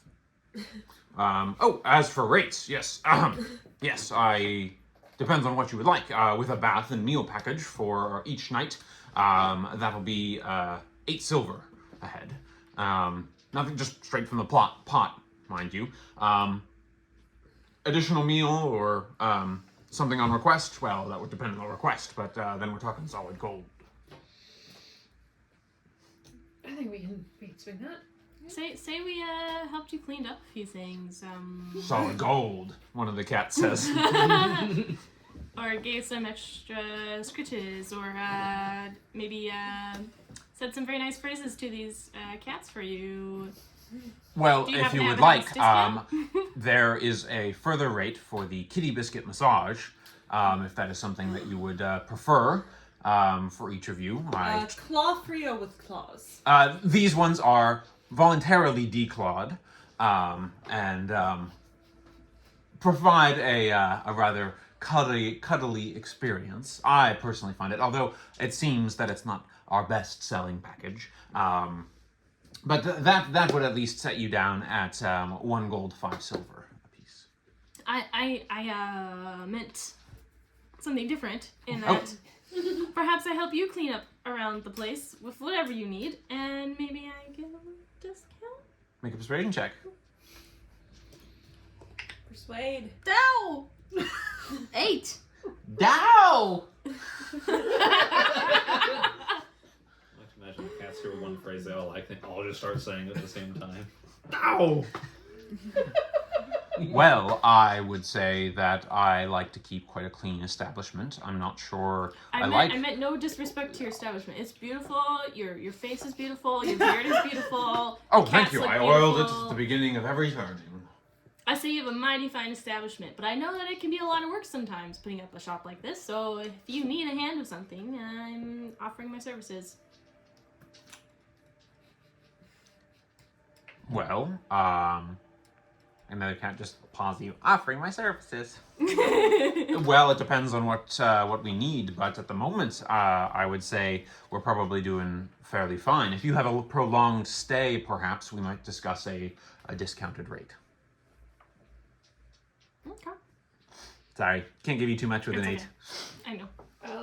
I'll toss over 5 gold from the party fund because it comes out to 48 silver for all of us, right? Can I That's math? correct. Okay, I Mhm. can't math, so I'll just toss in 5 gold. You can change. Yeah. Oh, much obliged. We added 2,000 gold. I'm not, out of character. We added 2,000 gold advance. I think. Well, We can afford 5 gold from lodgings. Yes. yes. One of the Did one of the we cats have- comes over and bats a coin off the table. Solid gold. out of character question, is all the money that we've had so far just part of like the party fund, So- or has any been distributed? And So just, I think was I not good at writing imagine down. like once we get inside a room, I would Tennille. I think Castoria gave Tennille the money for her travel, and he would have just going to distribute that evenly amongst us, the 100 gold each. oh, okay. So you can all just go ahead and add 100 gold. Okay. And then the money that we got from the ogre encampment is all in gold bars, and then Nice. the money we got from the Archon is also in gold bars. Okay. Does it still have the Electrum? Yes. How much Electrum did you remember? How much that was? I wrote it down somewhere, I thought. So just 60. 60 Electrum. Okay, let me write that down. So I went through and did some math last night. So in like cash, we have 12 platinum, 103 gold, 7 silver, 203 copper for the whole group. And then 6 gold bars at 50 gold apiece, and then 8 gold bars at 250 apiece. Think we want to keep that as party funds until we can get that exchanged, or we need to spend a whole bunch of money. I feel I kind of had the thought that maybe we should keep that in reserve for like if we needed like more Cantifer. That could be used for that. But if other people are like, I need money for this, we have 2,400 gold. We're not broke. Yeah. I would say maybe save it for if we do decide to expand or protect Cantifer. I expected a few thousand at least for that. Yeah. Or if we somehow get fined for some shady stuff we're doing recently. We never do anything like that. But anyway, the 600 Castoria gave us, you each get Okay, cool. that. And then I think Okay. if you didn't, the other, I don't remember why I was giving everyone a platinum, but we had another loot thing of money and everyone got a platinum. So if you didn't have that. I haven't adjusted my coinage in a long time, so. Would you I can't each remember like if an individual room or shared? I mean, Wait. didn't we pay for individual We paid for rooms, or- individual rooms, we'll take individual rooms. Very well. So you're led to the baths first, kind of pointedly, and it's a very luxurious experience. While it's not, there's only one type of soap, type situation. This isn't like nobility baths, Cat would not approve. type deal. Yeah, Cat would not approve. And it's not Rastabon's where he's got the like spice baths and stuff like that. But it's certainly very pleasant to soak. And you actually notice it looks like there's a small night steam powered heater used to heat the water. So you see he turns on and it begins to disperse heat. It's like a small globe in the center that glows a sort of ruddy orange color as it looks like it disperses some of the heat to the water. Cool. Don't tell Steam Surge, but this is very nice. Are they like is it a communal bath? Yeah. So, just so your characters will notice on Sneal, since the last time you all saw him when we were battling the clay monster and he never shirt on, he has new tattoos on his arms. But you probably did not notice because he's always full sleeved. What do they look like? What was the ones we did at the in Lander Hall with the centaur? So it's on his right arm. It's kind of like swirling, spiraling clouds that go up to his shoulder, and then on his left arm, it's kind of still spiraling, but it's vines and roots and leaves that go up. Sweet. So Renostus just says, "Oh," Old man. and he like puts his toe. He's like grabbing his toes. He's doing like the bear thing. Oh my god. How are your tutus, Grandpa? They need a scrubbing. I would not have my journey marred by poor foot hygiene. But I'd be happy to prepare a nice tea for and a krill biscuit if we're able to get some supplies to polish off the new turning's breakfast. I feel like him and the krill is like when you get like a new kitchen, you get an air fryer and suddenly you have to air fry everything. So anyway, you guys enjoy a nice soak for a time. It's pretty nice. It's reasonably good conditions. It seems like there's 2 other bathhouse chambers that are. This was the downstairs space. They're like kind of built into the basement, or actually kind of the core of the ziggurat level. And as you were noticing, particularly with your high roll, you did notice there were some houses and neighborhoods that looked like they went into the structure of the ziggurat pyramid rather than just being built out around the outside. So it looks like at least part of it is hollow. But in any case, you guys are enjoying a nice soak. You're getting some scale oil on or whatever you would need for Naviraax, but it's very pleasurable, very warming and nice, which is, the weather is quite cool here. So definitely enjoying all of that. Next, you're able to go ahead and get a basic meal. There's kind of a dining benches type situation in the other door that was adjacent to the reception area. This connects to the bathhouses as well, so you're able to tidy yourselves up and go and enjoy a basic meal. If you guys have anything to say while I'm doing this, please let me know. Yes, This is like entirely out of context. This Yeah. is Brandon. got it. But so that Megan understands why I was smirking. Have you ever seen like a chinchilla take like a dust bath? I'm imagining that, but for Naviraax. You're just like. It's a sand bath to like polish his scales. Yeah, sand baths are pretty common, especially in the Illuma Desert. I expect Thank lots you, of Brandon. like rapid I take movement. that. Just Swishing It's a scale on scouring it. situation, yeah. Beautiful. And then he like Gooch. buffs himself to a nice high shine. Yeah, Renostis's fur, like body hair fur situation is very, when he's done with his toweling down and stuff. He's very exhibitionist, no towel around the waist type deal. Oh, every old person in the locker room. He's very, free in letting it all be there. But he enjoys himself immensely as part of that experience. You guys get reclothed and enjoy some eating at the benches. There's a couple other merchants that look like they're turning in for the night and they're finishing up what looks like it's a pleasant kind of. It's reasonably tasty, but it's a kind of questionable color and texture. It's kind of a grayish color, but then it's got like an infusion of some kind of an unusual like greenish blue color, a little bit in it. So. Aneka looks like she is very much enjoying herself, but trying not to let Renostis know, because at least it's not krill for once. And so are we all like in like the main area where like Beep Boop was or whatever his name was? No, that is the reception area. Okay. Where Brimbeard prefers Go to with that. dwell, Yeah. and receives incoming clients and customers. This is a general meal hall situation, kind of like you get your tray, go up to the counter, and get the meal of the day type deal.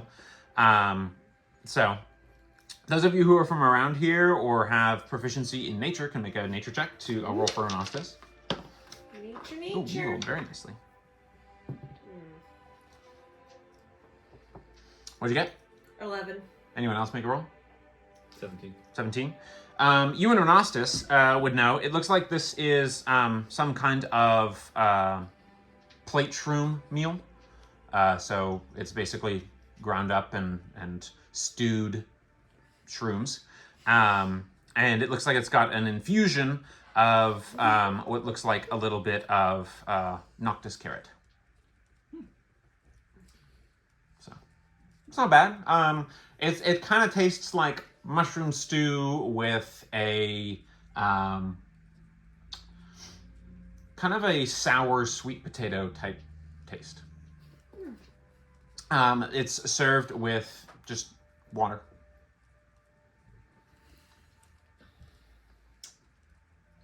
So Flo, do you still want that That treat I was promising you. You don't, So never it's gonna mind. be like, yes. So for a second you forgot. All right. Well. Her eyes get really big and dilate. Treasure? yeah. Yes. So what time is it in the turning? What did you say? By about after you guys this little bit of a search climbing down from the space, it's bordering on around like 8, quarter after 8. Well, I don't know if I can get it to you today, but we can try. So, Slate will. I mean, I'm assuming everyone got the same size of food, so Goliath should just be able to and go on his way. If you want to, sure. He'll hork it down. Yeah, it's all stone, clay bowls, and tableware. Flo's gonna like watch it. The table itself is also stone. Like, faster, faster, It's- faster. it's Give me one too. All right. You fine. squirrel cheeking it over there. No, I was just gonna go out and get them. You guys can just stay and enjoy the evening, but you know. Give me two. I don't like tossing 5 silver. All right. It's not nothing. It's not nothing.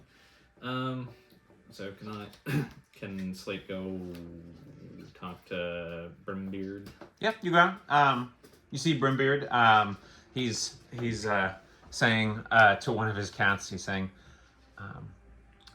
"You're such a beautiful lady. You're such a beautiful lady." And you see the cat. "You're driving me crazy. You're driving me crazy."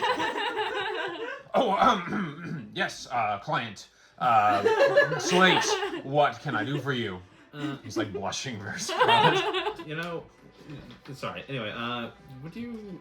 I know it's a bit late in the turning. Is there any like confectionaries open, looking specifically for some, I guess, cinnamon rolls? Usually that's beginning of the turning fair.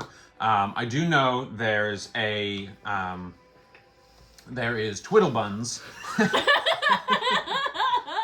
That is one of the local and quite successful bakery foreign sales folk who specializes in a few different types of confections and might have something of that distribution. I believe it's an Umaran individual who seems to be rather. She's quite successful and she's very well dressed. Sounds just like what I'm looking for here. You're a beautiful lady. Not now. I kind of just like picks the cat up and shoves it bodily into its like cat through its cat hole. I just like the term cat hole. It was fun until you said something. But yes, Twiddlebuns is the place. Can you like which way out the door would it be? Oh, yes. Sorry, you wanted directions, of course. New to the town. She usually sets up somewhere along the western side, maybe 3.5 minute, not that I've counted, walk from my place from here to the west along the western stair side. To make maybe a leap of maybe go beyond where I should. Do you want me to like pass a message on? Say, you know. Hey. Oh, I couldn't. You sound like you want to. Come on. Come on. It's that kind of night. Well, I imagine she's closed down tonight, but I've just noticed she has just such a rich, beautiful chocolate skin and beautiful green eyes, and she's a very captivating lady, and she can. Nicholas has to stop. She just is truly stunning, and her buns are so tasty. I just can't help it. I have to go twice a turning. Look how much weight I've gained, and he just like jiggles his stomach. Oh my gosh. You know, I'll be sure to pass the compliments along. She likes a joke. She likes good jokes, and I just can't tell jokes. I'm not a funny man. You know, I think I can get a laugh out of this. I'm gonna head on over. Thanks for the location. say a little about face and jog out the door. Her name is Satira. Satira, got it. Oh no. Slate is the ultimate wingman. As this is going on, and at chance to Neil, you also forgot about Mr. Socks. You never take any interest in me. Oh god. I'm sorry, who is Mr. Socks? Exactly! That's my point! Flawless. So Naviraax, puppy's friends. You're trying to ignore the Guildhouse 5. Uh, Are you done eating? Can you tell us anything about them?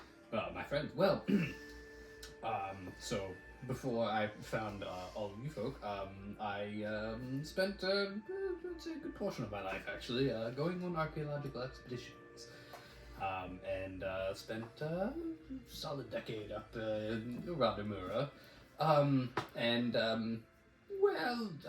and he like starts getting like really shifty, where they wanted to go was not quite aligning with kind of where I. Were they committing crimes? Oh no! That's just it's fine. And so Insight check. On what part? Is it fine? Flo's eyebrows are raised, and she's like, they You can roll. Go ahead and make an insight check. If you're, you can either make deception, or persuasion. If well, depending on what you think is appropriate for the veracity of your statement. 18. Ugh. Are they committing crimes? No.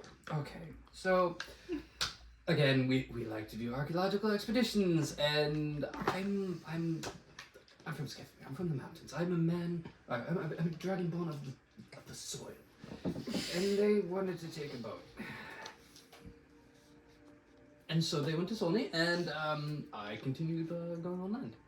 And eventually I ended up, down in the desert and ran into you folks. And so the last I had heard, they were coming down to Skeffmere to investigate some things, and that was it. You know our friend Flo really likes boats. No, that's great. I'm very certain that people. Is it the motion? Is it the water? Yeah. choose your word carefully. Flo's sitting there swirling her water. Like, I feel like I could help you with the swimming part, but if we, I mean, not that we have to get on a boat now. If we ever had to get on a boat and you were with us, I could potentially help you. But I can't put my feet on it. I don't like that. Well, Slate can make sure you don't have to put your feet on it. But it's I could do something about your feet for you.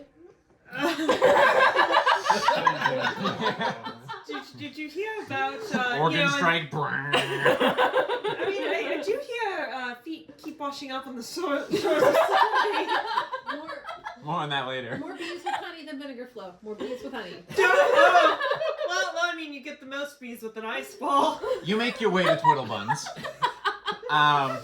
which is a nice stand. It looks like it's done in Umaran style, which has a lot of sort of white or light-colored cloths, kind of dome-like and not quite parasol, but definitely an overhanging awning region and stuff like that. Kind of rich spices and smells, and you do see quite a lovely, tall, slender and well-dressed individual of what looks like Northern Umaran heritage, and matches Brimbeard's description. Sort of very dark chocolate-colored skin, bright green eyes. She's got her hair done up with a sort of tied scarf kind of situation, which she wears a lot of nice like flashes of bright clothing. She's got what look like lacquered nails, so she must be quite successful with her business. But her hands look weathered and experienced. She's probably mid-30s, 40s. And she says, just closing up, but can I get you something in particular? Yes, please, actually. This is the old Twiddlebuns, yeah? That's correct. I can twiddle a bun. I'm glad you are from. Where did you hear about us? Our Twiddlebuns program, or? No, actually, I was just sitting over at old Brimbeard's. He said he had the tastiest buns in town, and I'm in the market. Oh, that Brimbeard is such a hoot. He's such a hoot. He's such a silly man. I just want to boop him on the nose and pull his beard. He's such a silly little Billy. Yeah, next time you see him, do it. I swear to go well. I have half a nerve to do it. But anyway, yes, I do sell quite delicious buns. I usually use some various sand roots and other materials as fillings. But I like to get a little spicy with it, and throw in a zest that you don't really see coming. It's very fun. Good little zesty buns. Mm-hmm. Could we? Yeah, actually, could I buy? I don't know. 5? 5? Well, I can do that. The thing is, they're not gonna be warm. This is the end of the turning, and usually the freshest, warmest buns. You gotta get up early in the turning if you want to get some nice warm buns, my young man. I can recommend various kinds. This one has a little bit of saffron. This one's got a little bit of cinnamon, and this one here has a few other mixes of my own. It's got a little bit of orange and different various fruits, flavorings. If you're looking for anything particular on the nice standard array of buns, you gotta let a bun pick you. So if you want, you can come back for fresher buns in the morning or in the beginning of the turning. But I do have some. They're just going to be what wasn't sold. That's what I have at the end of the day. That's how it works. You get the leftover buns now. That's fine. Sometimes you gotta take leftover buns. I'm glad that you can appreciate any kind of bun, my man. There's one in the corner that just has a krill tail sticking out. So you said there was a saffron one, a cinnamon one. Yes. There's a an orange rind one as well, blood orange rind. There is this one. Not so sure about it. I tried a little bit of a seafood zest. I'm not sure if that'll go well. It's got a little bit of a seaweed infusion, some kelp infusion there, and this last one, it's a surprise. It looks shockingly, alarmingly red. I'll take them all. Oh, well, excellent. There's a man who isn't afraid to take a swipe at a lot of buns. You can, you know what? For Brimbeard and your lovely comments, I will give you the lot of them for a solid gold. Yeah, I'll take it. Very well. Well, of course you'll take it because that's the price. But thank you kindly. Well, come back for more twiddled buns, and if you want to go for our, if you want to go for our taste testing and tongue twiddling bun program, we can get you enrolled, and you'll get the daily bun discount or the turning bun discount. I think we'll try these, and if we like them, we'll probably be back in the morning for some hot, fresh buns. Excellent. Well, I'll see you in the morning, my good man. The new turning. You never know what a turning might bring you bun-wise. I can't help but agree. I'm glad you agree. You don't see many individuals who appreciate a bun down here. I tell you. Well, I'll be taking these then, and I did better in Solney, I'll tell you that. They appreciate a bun. Been there, I believe it. Yeah, well, I'm glad that you can find your place here. So, and give my best boop to Brimbeard when you see him. You got it. All right, thanks. Bye. Good turning to you. Whew. Well, buns. So you return, buns in hand. So before I get to the group, I'll head over to Brimbeard. Mm-hmm. I'll pull out the. Did you see her? Did you see her? Did you see? Oh, did you see her? I did. Very, very pretty. Lots of bun puns. Isn't she? Oh, I love a good bun pun. She's the woman for you then. And on that note, I believe this is from her to you. And I'll boop him on the nose. Oh, my good man. Wait a minute. You said that was from her to me? To Brimbeard himself? Specifically you. Yeah. And he just starts stroking his beard, and he pulls it out of his belt, which it goes now down to his feet. It just it could cover a skirt or a long dress. and he just starts braiding it very quickly with deft hands, and he's just like, "Oh, good gracious! This is just marvelous news. I must celebrate with some buns' new turning." Absolutely. She's waiting for you there. Already, well, thank you, my good man. I owe you a great debt. Anytime. Let me know how it goes. And Slate will leave. Alright guys, I got some sweet buns. What'd you get? Let's see. Like uncomfortably close to your side. Alright, Staring at my so, hello, this was you first. You get the cinnamon one. Neil, you seem like a saffron kind of guy. I'll do that one. You did. Slate, did you purchase a krill pastry from someone else? I bought it specifically Oh, no. for you, Grandpa. And I will hand him the kelp one. Well, yes, it's kelp, and it has little like fins.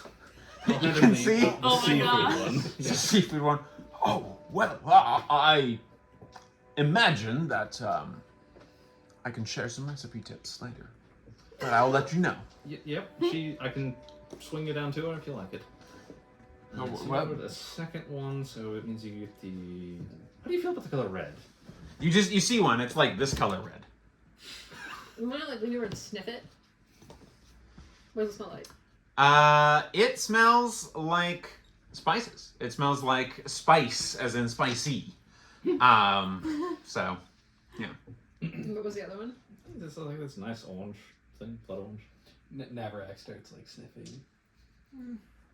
I get something, there's something spicy there.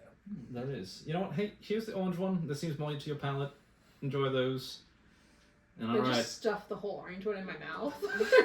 Wow. It's a normal bun, and it's got kind of like a sticky, not quite resin, but like a sticky taro kind of feel to it on the interior, but is a little bit more of a like a honey taste to it. Yours has like a blood orange zing to it, as well as zest, if you will. And yeah, it's quite tasty. It's not warm, it's cooler, but it's pleasant. Like, you know, it's got a nice flaky bun crust. So Oh, you got so good. She's already licking her fingers, and then she's gonna like, she's gonna run over to Slate and just like. Sometimes you just gotta eat your feelings, and then you like start munching on the second one. We might need to talk about that. But you two, they only had one left, so the three of us are gonna split this one. It looks like it might be a trial, but Slate will pull out 3 I daggers. mean, I don't know about you two, but I'm pretty tough. okay. Well, let's find out. So on the inside, it is kind of a paler pink color. So go ahead and take a con saving throw, each of you. Yes. Yeah. Oof. She oops. 11. Con 17. 4. Okay, so you two are fine. It is flavor-wise. This one is like scorpion pepper type flavor, but on the inside you get to the interior, and it is quite a nice, soft and like relief of sweetness on the inside that is very juicy, and kind of luscious, gushing down your chin. You know, kind of situation. It's like some kind of fruity jam or juicy gel of some kind on the interior. It's very tasty. You didn't quite make it to the interior. Your section got a little much. This is dragon pepper, and it is a Umaran specialty. And you begin to. And as you do, just like smoke ring, and you see a little like flaring in your nostrils. It is like tear-wrenchingly, insanely hot if you don't make it to the center that is the relief of what you guys enjoyed. I'm fine. Everything's fine. Top end of your heat, huh? You guys. Naviraax has like very, very small tears in his eyes, but he's just like, So in my expedition, there was an individual who was from the north who actually made these, and they were. It reminds me of him. And I hope he's at the Guildhouse. Well, You know, it wasn't really that spicy. I don't know how you got the smoke rings going. Is that like a magic thing?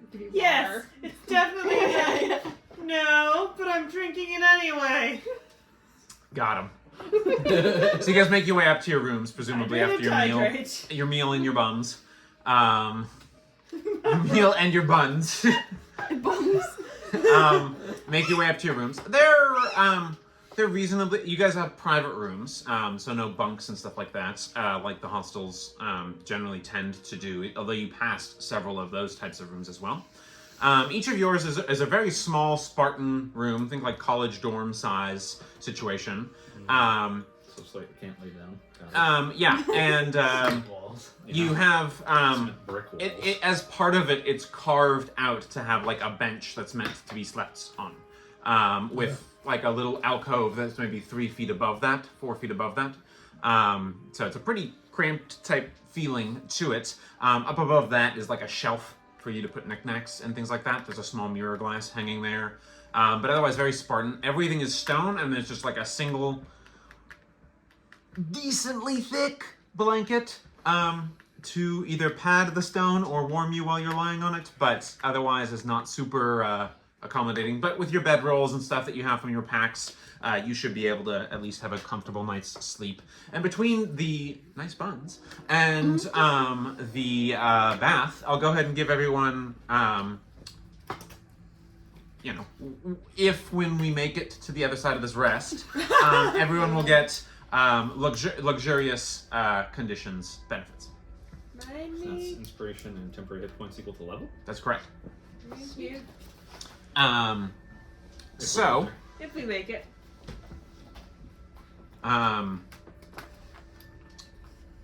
sorry, equal to twice your proficiency bonus for the Which is the temp HP. Yeah. So your guys' proficiency Happens bonus to be is the plus same. 3, so it'd be plus 6. So So it's the same actually. Yeah. The reason for that is at first level, being at 1 extra hit point doesn't matter at all. But if you get 2 times the proficiency bonus, it'd be plus 4, which at first level does matter. A Right. lot. So anyway, but who's on watches and stuff? Obviously, you guys are in separate rooms, so the watches is a little different of a situation. Unless you guys want to stand outside of the rooms or share the watches, we'll just do no dueling up watches. I'll do 3 and 4. Just sit in front of the dolls. Yeah, you could. And Annette Couch will deliberately, she wants to double up with Tennille, and she kind of knows his sleeping habits. Okay, so you two are on number 3 together, and Yeah. Tennille's finishing with 4. 1 and 2. Do number 1. Okay. Renostus says, I'm going to read a book and go to bed. Alright, then I will randomize. And I'm going with Dragon Boy.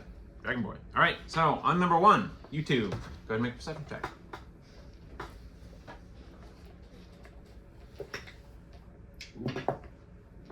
Ooh. 19. 21. 21.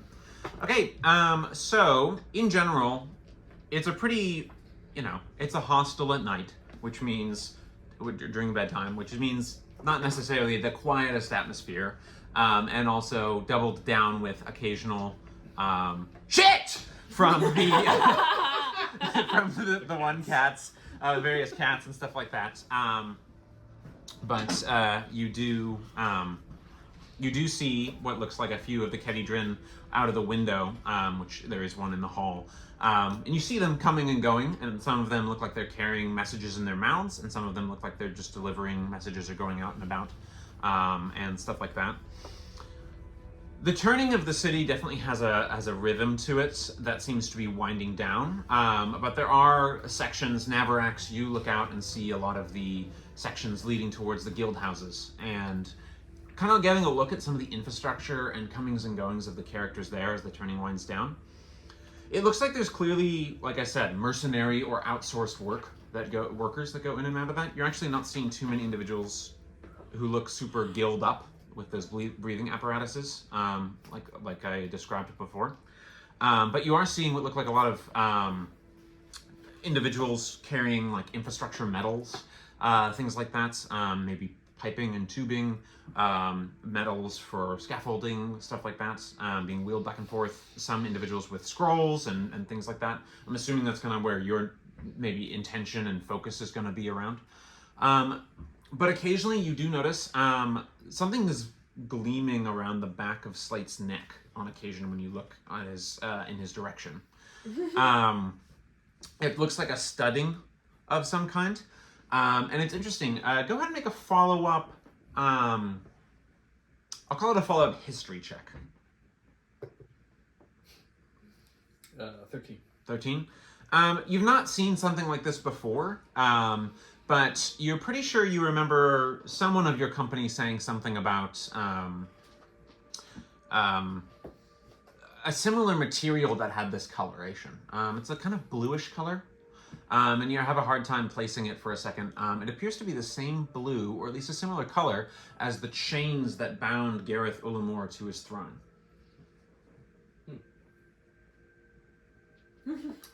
Slate. What's up, Naviraax? Maybe your neck's kind of interesting. Pick up lines from the dragon for 500, Alex. I don't think anyone's ever told me that. Thank you. It's glowing.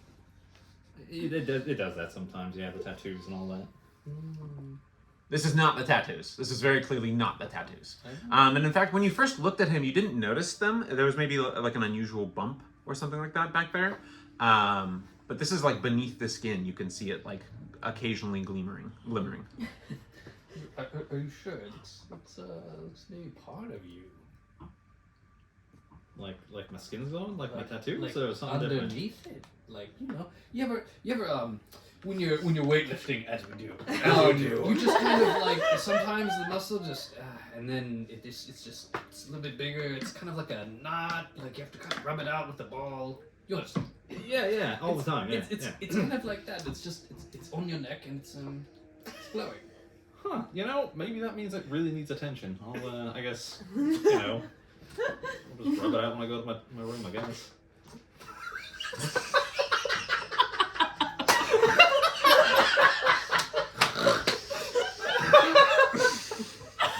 I cannot keep a straight face. Okay, but otherwise your watch passes without further event.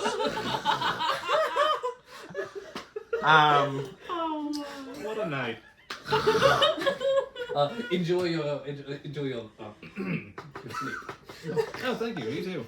Who's on second watch? Is that you? Yeah, I think so. Okay, you come out. Go ahead and make a perception check. 17. You hear a stumble and a bump from Slate's room. But otherwise, it's an unusual atmosphere for you. There's a few unusual things that you noticed on your way up. Specifically the boats being raised to that upper tier and not sitting in the water. That's really weird, obviously, to you and in general. You did spy the sort of between the meshing of chainmail fence and the labyrinthine corridors of Trash Town. You did see what looked like some kind of docks or some kind of skiff out to the water. But the quality of the water that you have seen, particularly in Trash Town and down below, really troubled you. Was not, it made the, it was different, but similar in some ways to the water in like the salt pole canals. Okay. But you're thinking also about some of the things that you guys saw and have visited in and things that you've been through, and those who you have gone searching for and haven't found. And in this moment, you just think of them. Otherwise, your watch passes without event. Slate, during your rest, you definitely feel like you're hearing a chiming sound. Not like a bell ringing, but so much more like metal being struck, like a forging rhythm.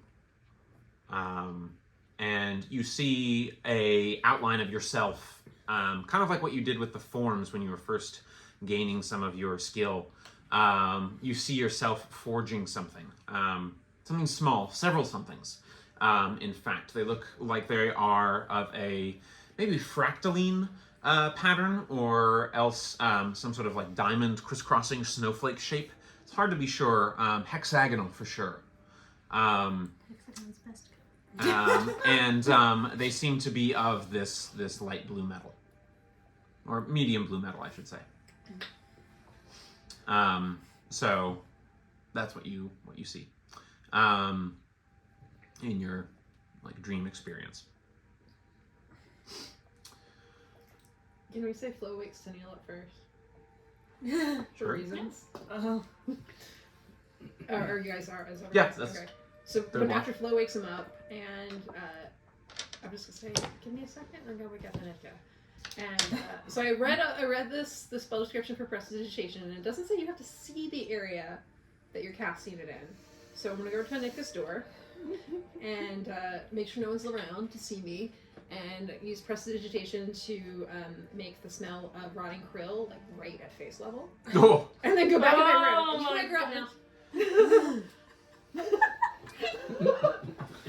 Okay.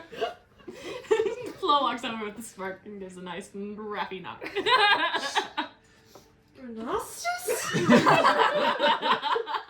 It persists for an hour. whew. Ugh. It's Just doesn't go away. it just doesn't go away. Curl cutting day, man. Curl cutting day, yeah. Oh. I remember getting into my beard.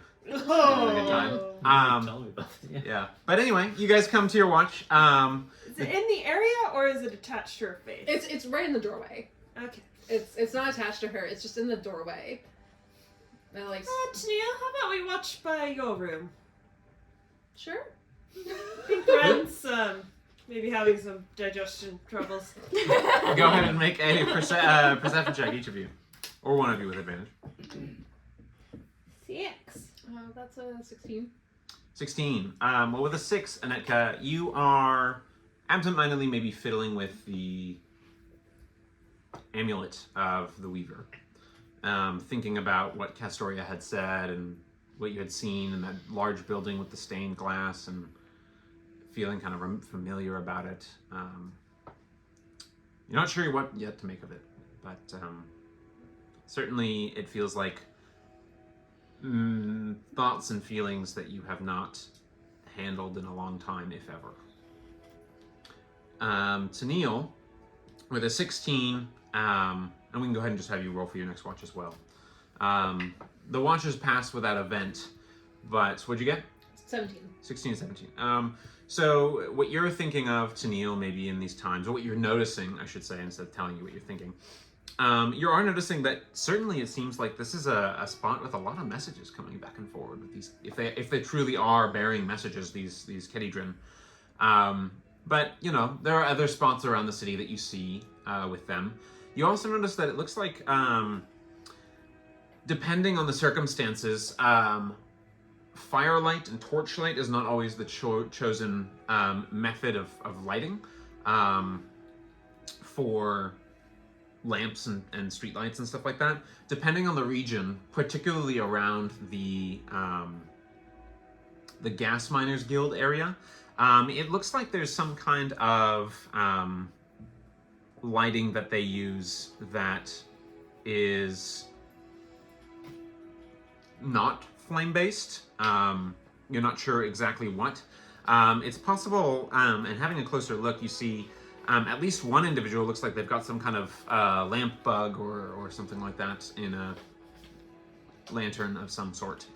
But it does seem like there are other fashions as well. It seems like there are ones that have intertwined like a phosphorescent or bioluminescent plant of some kind. So depending on who it is moving back and forward and stuff like that. But there's a lot of activity. The orderlies who patrol the streets, they tend to prefer torchlight or standard oil lanterns.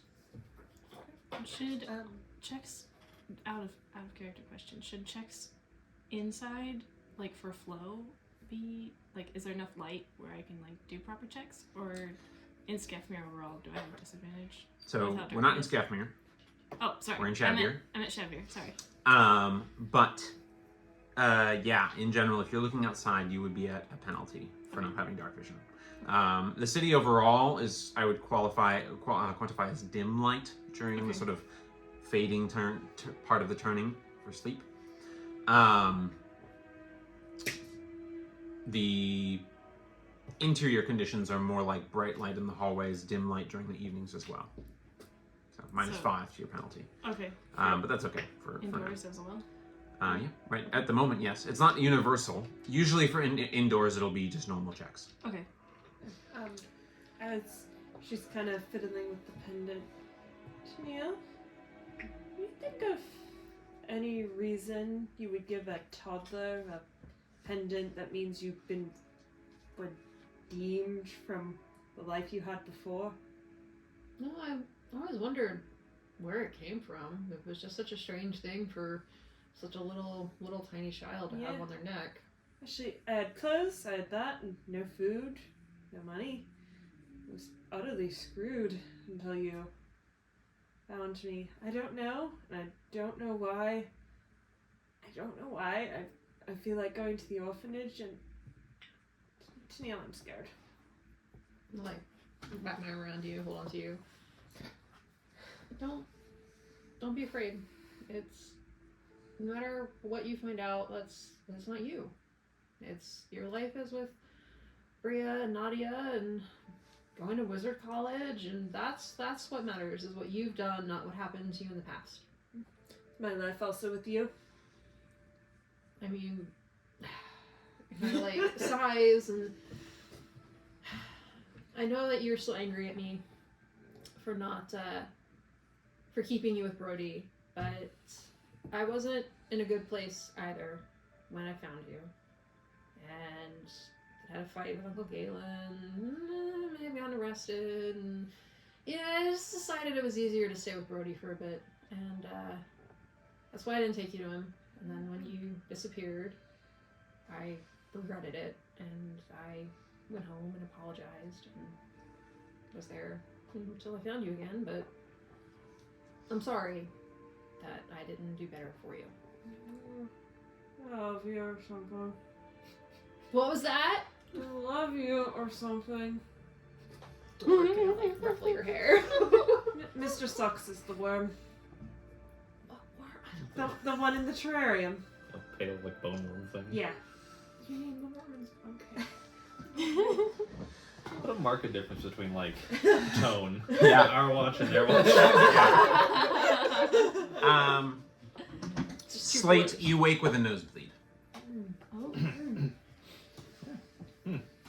That's probably fine. Like I don't have insurance. Rubbed a little too hard, huh? Oh my gosh. Alright, so new turning, long rest benefits, and well rested benefits, as mentioned before. So yeah, Does that give inspiration as well? gives inspiration if It's you didn't like have the it. nat Regular 20 just inspiration. regular inspiration, yeah. 20 inspiration. And you get temporary points equal to twice your proficiency bonus. In this case, that would be 6. And that lasts for 8 hours, by the way, the temporary 8 points. Unlike a normal temporary 8 points, that lasts 1 hour. So it is now the 19th turning of Third Shard, in the year 430. And you wake up. And there's a rather sort of panther-esque coloring, or leopard-esque coloring, Kedidrin, with one black wing and one white wing. And it's just sort of like prancing down the halls. Up, up, up, it's meal time! Up, up, up, it's meal time! Up, up, up, it's meal time! That is so accurate to every cat. So you get the morning call of basically how long you're allowed to stay until it's time to get the meal and get out, unless you pay for another room type deal.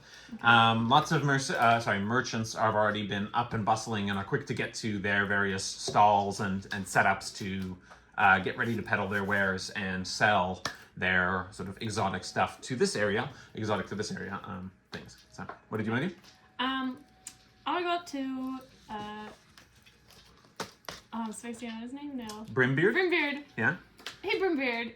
Yes. This is my first time in the city here, and I don't really know the best places to go, but I kind of want to keep,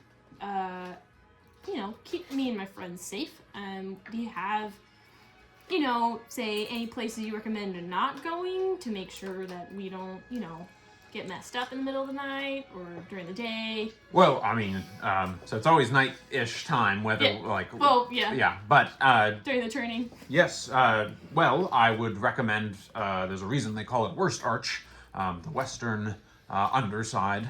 Not that I spend much time underside, mind you, but certainly that is a very dangerous area, the most dangerous, perhaps, unless you're counting Trash Town. And then, as far as topside, I would say the orderlies do quite well in keeping us safe, but the lower tiers can be a little bit seedier at times. Desperation and tensions rising and all sorts. The first tier or two can be a little bit characterized with some more rougher characters. Some undersiders do come up and assist with work, or even commit a few indiscretions, I guess you could say, topside, when the orderlies, tend to crack down on such things, but there you have it. Thank you, That, Brimbeard. those would be the places I would try to avoid, of course. Okay, thank you. Slate's gonna roll up too. Mhm. So hey, got any twisty buns yet? I have not. What are you doing here, mate? Well, I wanted to make sure I saw all of our new customers out in comfortable settings. Breakfast was the exact same as the meal before, by the way. So you don't have to subtract a ration or anything.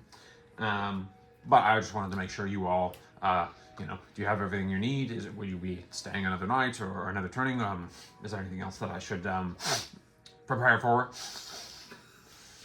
No, actually, I was doing a bit of notes about myself this morning. But yeah, I think we're good. I just wanted to, good on you for putting your duty first. I, as many Shadvirans do, take great pride in my work, and I am a necessary part of this city's success. That's ya. Right, well, we may or may not be staying here in the evening. We'll swing by if we are. End of the turning, I guess. We got evening here? No. Alright, anyway, good luck. We're rooting for you. Thank you very much. I have to comb my beard. It looks great. So, you guys make your way out. You're turning. City is definitely bustling, especially on this tier. Lots of mercantile efforts and movements. Not the quite craze of,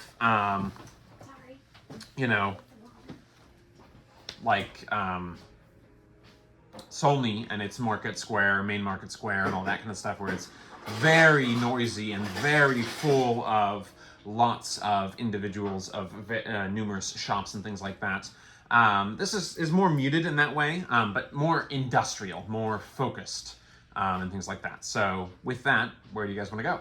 There are lifts going up and down. 5th tier seems to be about the highest that most lifts will go to.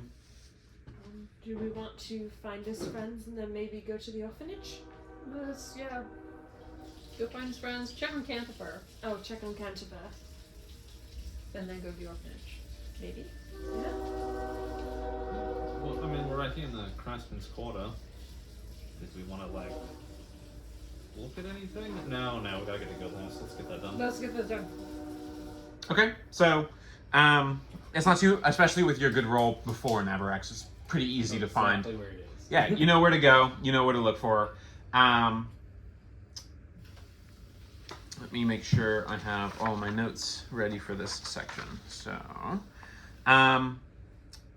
following your contacts, your communications, and also your looking for it, you head to the Guildhouse, marked with a numeral 5 on its door and roof, both in large metal shapes.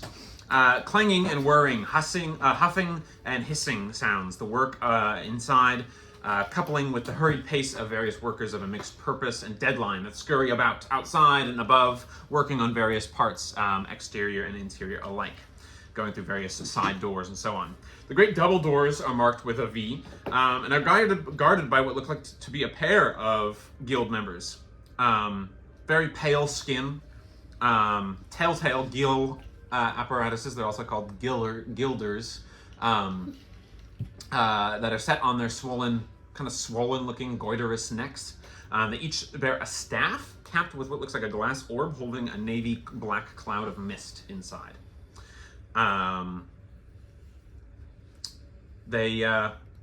One of them sort of cracks the staff down as you guys approach. State your business.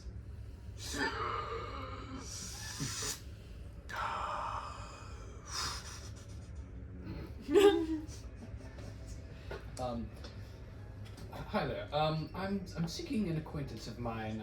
Goes by the name of Anwin. Has she been in here recently? You heard of Anwin?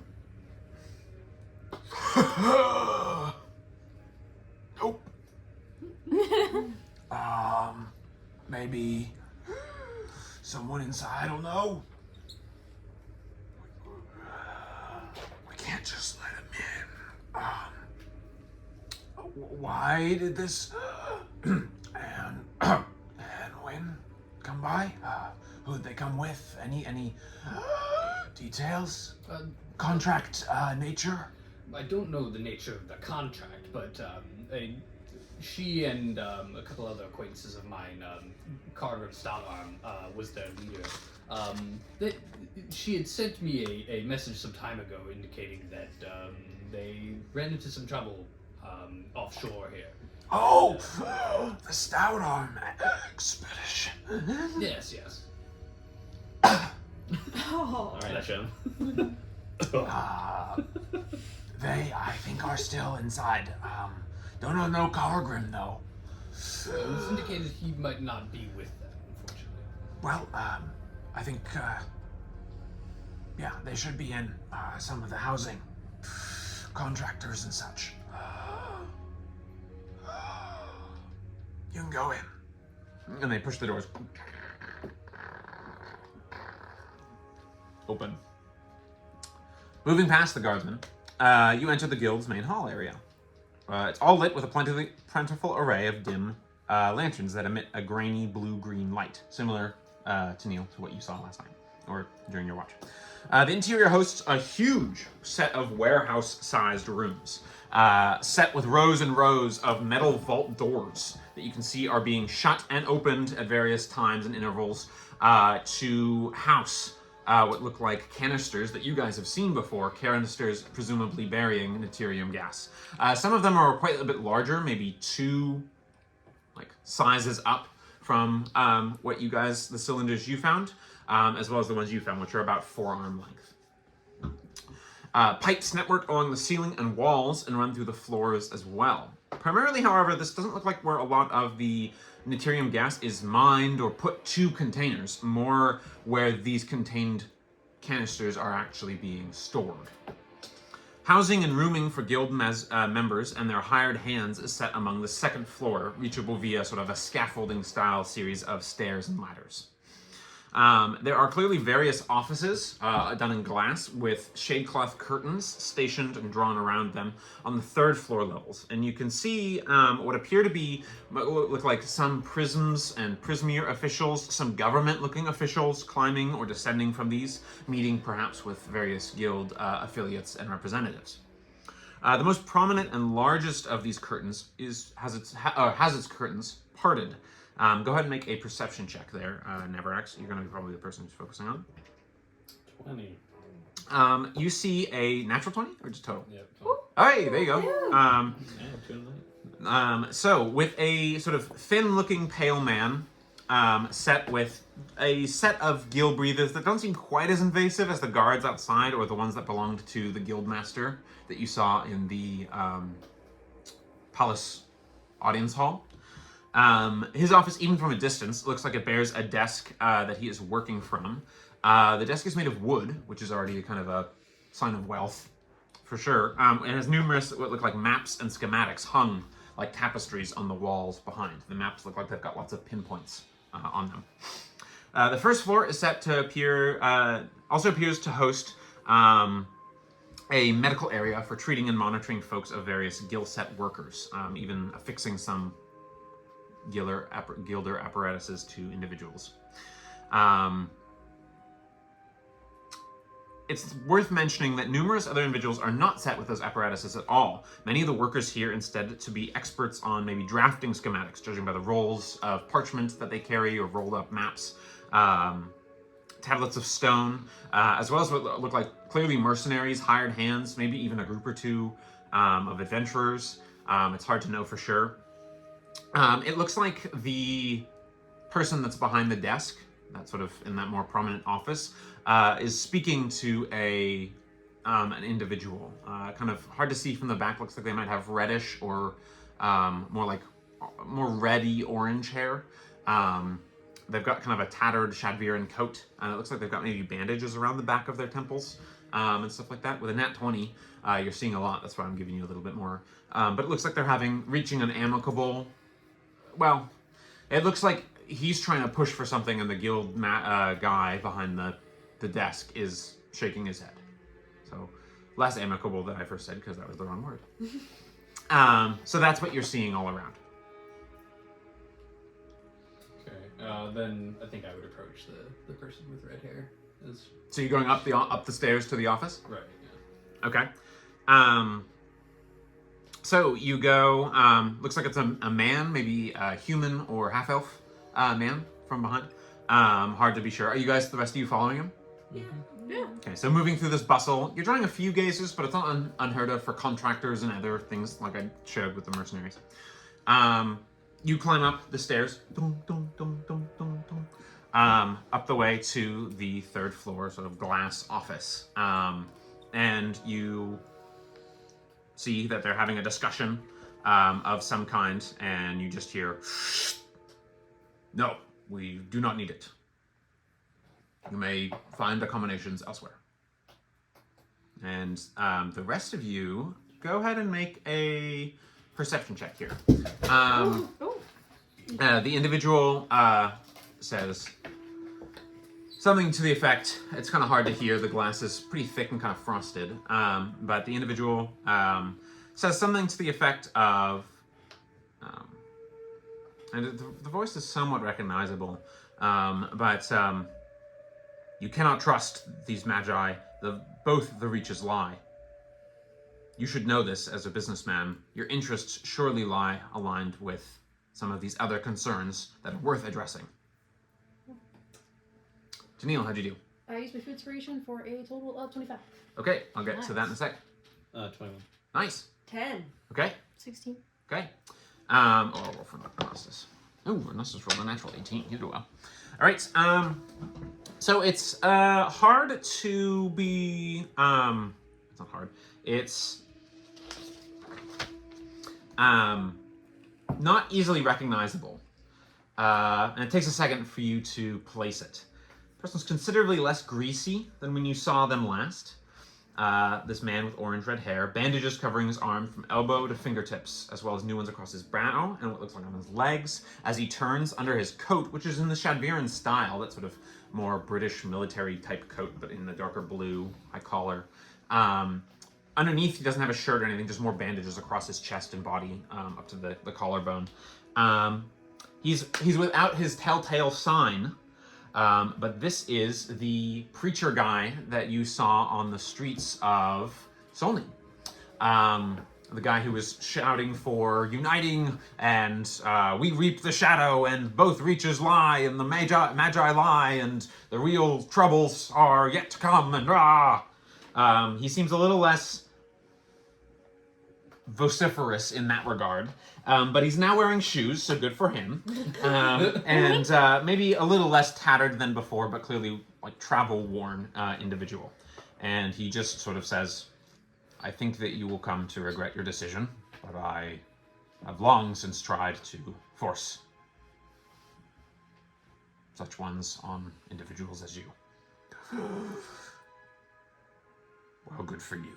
You may leave. And he pushes the door open, and he says, "Oh, it's been a long time since we've seen one another. Not that long. Well, it's been a long, hard road. I don't I know. How's your suppose. shoes now, though? They're very, Indeed, I am better clothed, but worse off, perhaps, than when we last met. It seems with these, there is trust too much in the Prismere, even here. And of course, too much hatred between the reaches. With the latest border struggles, none here or in Solney wish to hear my message. What is your message? Again? I happen to have particular concerns about the worsening of the flickers. It seems that the Master of Public Health, at least, even though I was not able to convince this housemaster, my visit was not totally lost, as there was a seemingly positive exchange with the Master of Public Health. I hope it will bear meaningful fruit. He shares my concerns about the worsening of the flickers, and they strike here more often each year. Those below are, of course, more easily targeted and affected, and those up here have little concern for them. The Master of Health seems to be attempting some various treatments and wishes to further his understanding of this terrible phenomenon. I had spoken with an individual here who seemed receptive, a dwarf who was doing some sort of research and seemed to have some knowledgeable information that I felt was valuable. But I was hoping to stick around and be able to catch him after I had made my other visits. But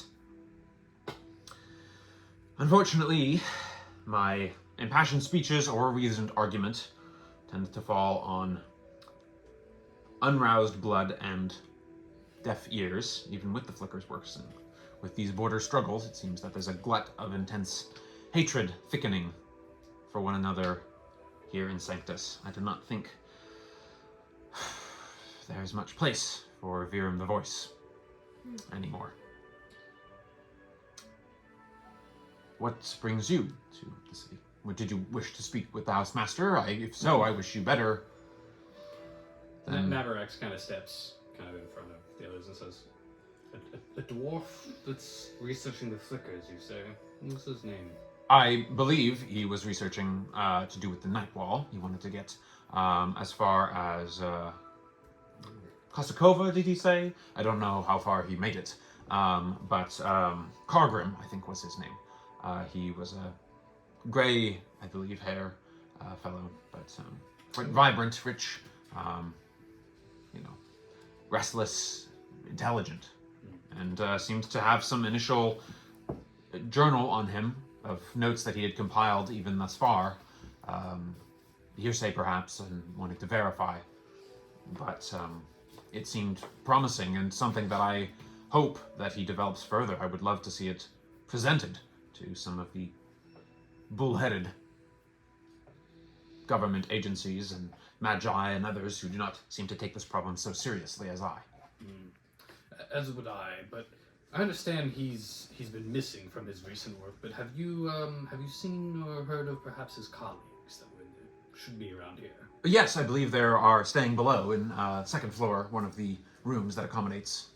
I think they're the one of any kind of points, and you see actually an individual you recognize who seems to be kind of a gentle, amicable smile on his face, white wrappings around his body, who seems to just be kind of posted up, observing. Not threateningly, but just aware, keeping quiet to the side. So that's what you see, and you recognize. I believe that's one of the expedition members there. I'm not sure why they returned without him, but I did not really have the time or inclination. He kind of scratches at his bandages a little bit, and they make a kind of weird clinking sound. I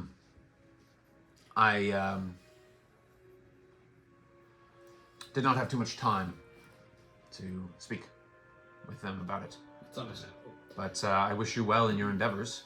If it is true that he is lost or missing, I would say it is of importance to recover his notes, if not him himself. I'd say it takes a lot to kill that old man, but I'm glad to hear it. we'll see. But you at least seem to share some of the good focus, and I suggest that you strive to recover his preliminary findings. Thank you. Anyway, I will not keep you from this belligerent guildmaster. Good turning to all of you. And you as well. Yeah. You Did kind this of clinking sound metal or? make a perception check. That's a 26. Very good roll. Less like metal, more like glass. Or like ice. Glass or ice. Metal. Probably not metal. Probably like ice or glass. Interesting. Okay, thank you. Well, Naviraax kind of turns to the rest of the party and says, "Well, my friends, I would say I came to ask the guildmaster if he knew where my comrades are, but I see one of them down there. So, by all means, if any of you would like to speak to the guildmaster, otherwise I'll be on my way." Yes, if any of you would like to speak with me, I am here. My door is open. You might as well come in and introduce yourselves. Okay. Viren, remember, opened the door and said all of that, so he was just like Watching. watching the whole exchange. Yeah. I'll pop my head in and be like, you just had a fun conversation, didn't you? Not as like him. Was it any more reasonable than when he rants on the streets of Solney? Because we've had that, and it's not a fun time, you know? He did strike me as that type, but he was obnoxious. I am Housemaster Gideon Grixis Grimwald. Come inside. What brings you to Guildhouse 5? Well, I understand you're a busy man, and I certainly didn't mean to draw the attention here, but I was simply looking for some old acquaintances of mine from the Stoutarm expedition, and so, but I've seen them now, so I didn't want to keep you. I'm sure. Well, please, I would like a little bit of perhaps you can enlighten. Have you heard any further on the... Close the door behind you. He just like slides it with his tail. Have you heard... Have you heard any further developments? I had arranged passage on an iron whaler headed south into the Naviraax archipelago, but they did not seem to arrive at it. It was to be picking them up in Cranlech, and seemingly they were sidetracked. I had asked them in exchange to take a look at a mining rig that was in the southern Dustman Range. That is my sector. And I have not had any further contact in the last 6 turnings or so.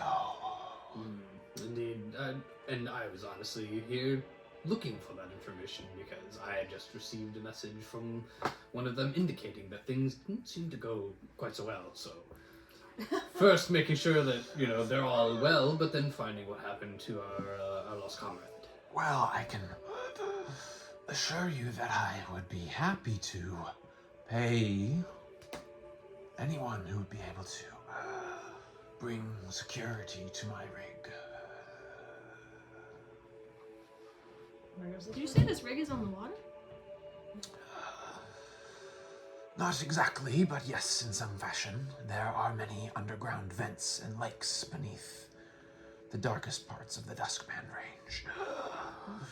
Dangerous they are, but that is where most of our gas is, I suspect. Foul play from some of our competitors. But there are many things that can befall mining operation. Yeah. Clearly worth the cost of people. I am having trouble finding brave and skilled personnel who are willing to investigate. But do not let me keep you from your friends. I just wished to let you know and ask if you had any further information regarding the ring. Is that the one your friend went missing on? Is that what I'm understanding? That here? certainly matches what I was told. Why they were there, they go digging in ruins. That's very interesting. And so they must have been just using it as transportation. But that seems risky even for cargo. Were some of your friends with him, and some are here? My understanding is that they all went. Maybe we should go talk to them. Has anyone talked to them to figure out what I have happened? not, but now we know where they are, so let's go.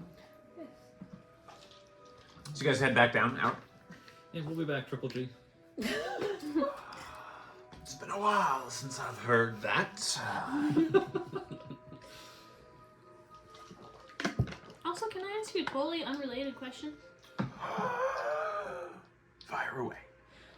Why are the ships?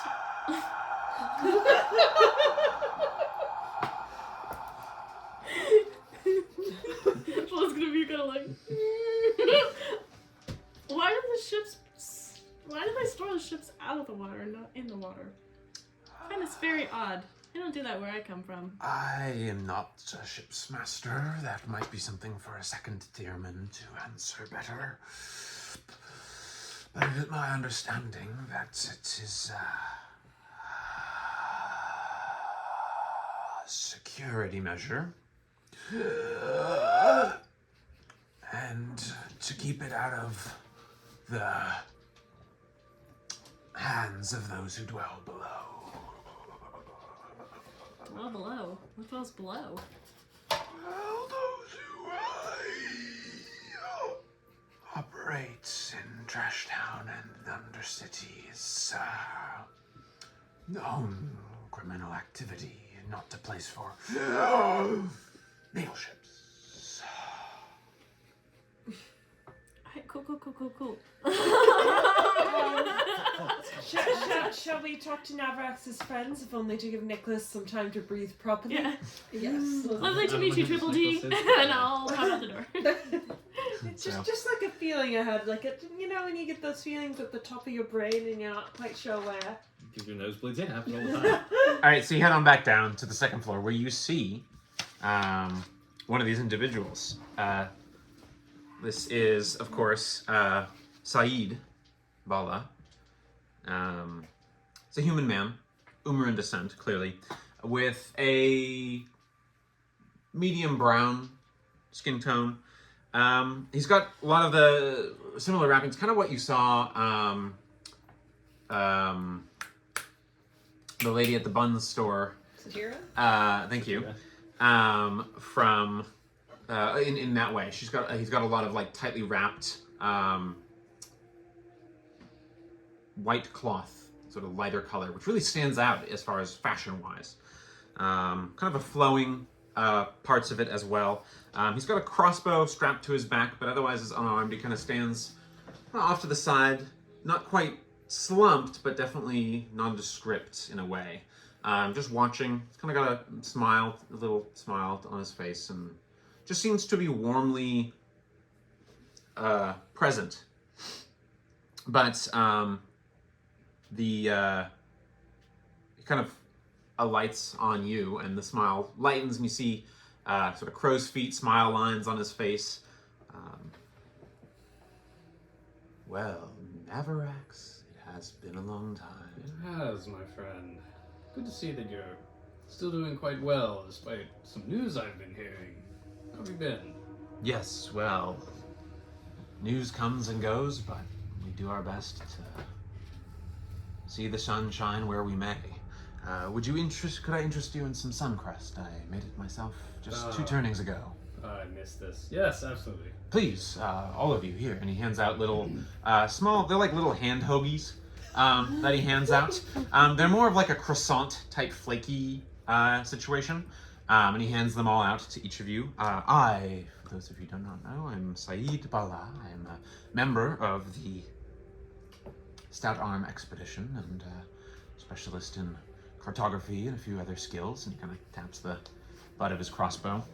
Well, he always goes to the crossbow, but he taught me most of what I know about using the long weapons. Yes, well, one must always find a mixture of skills when it comes to adapting to one's environment, I would say. You never know what you're going to find in those ruins. And he very calmly just sits cross-legged and leans back. Please, sit, let us enjoy a meal together. It's been a long time since I've gotten to share with familiar and unfamiliar faces at a time.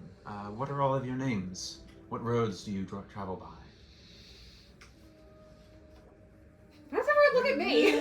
You're like Flo's first the in the name. line. Flo, well, it's a pleasure to meet you. You as well, and I'll sprawl similarly. And sniff the food he gave me. Yeah, it smells nice. It's not warm anymore, baked it a couple turnings ago, but it looks like it's serviceable ration bread of some kind. Take some. Yeah, I'll eat it. Yeah, so you bite into it. It's flaky. It's actually hollow on the inside, kind of like a, I'm blanking on the name of that dessert that everyone likes. Baklava, yes. It's kind of like that. It's got some kind of nut or seed on the interior. And then what looks like some kind of honey on the inside. So it's quite pleasurable. So I was like, yes. Can I get your recipe? Well, we'd have to travel quite a long time before I'd be comfortable exchanging recipes. And I'd prefer to share one that, something for something, as my people would say. And Renasta says, well, it just so happens I might have an excellent grill cake recipe that I could share in exchange. A grill cake. Well, it sounds most bracing.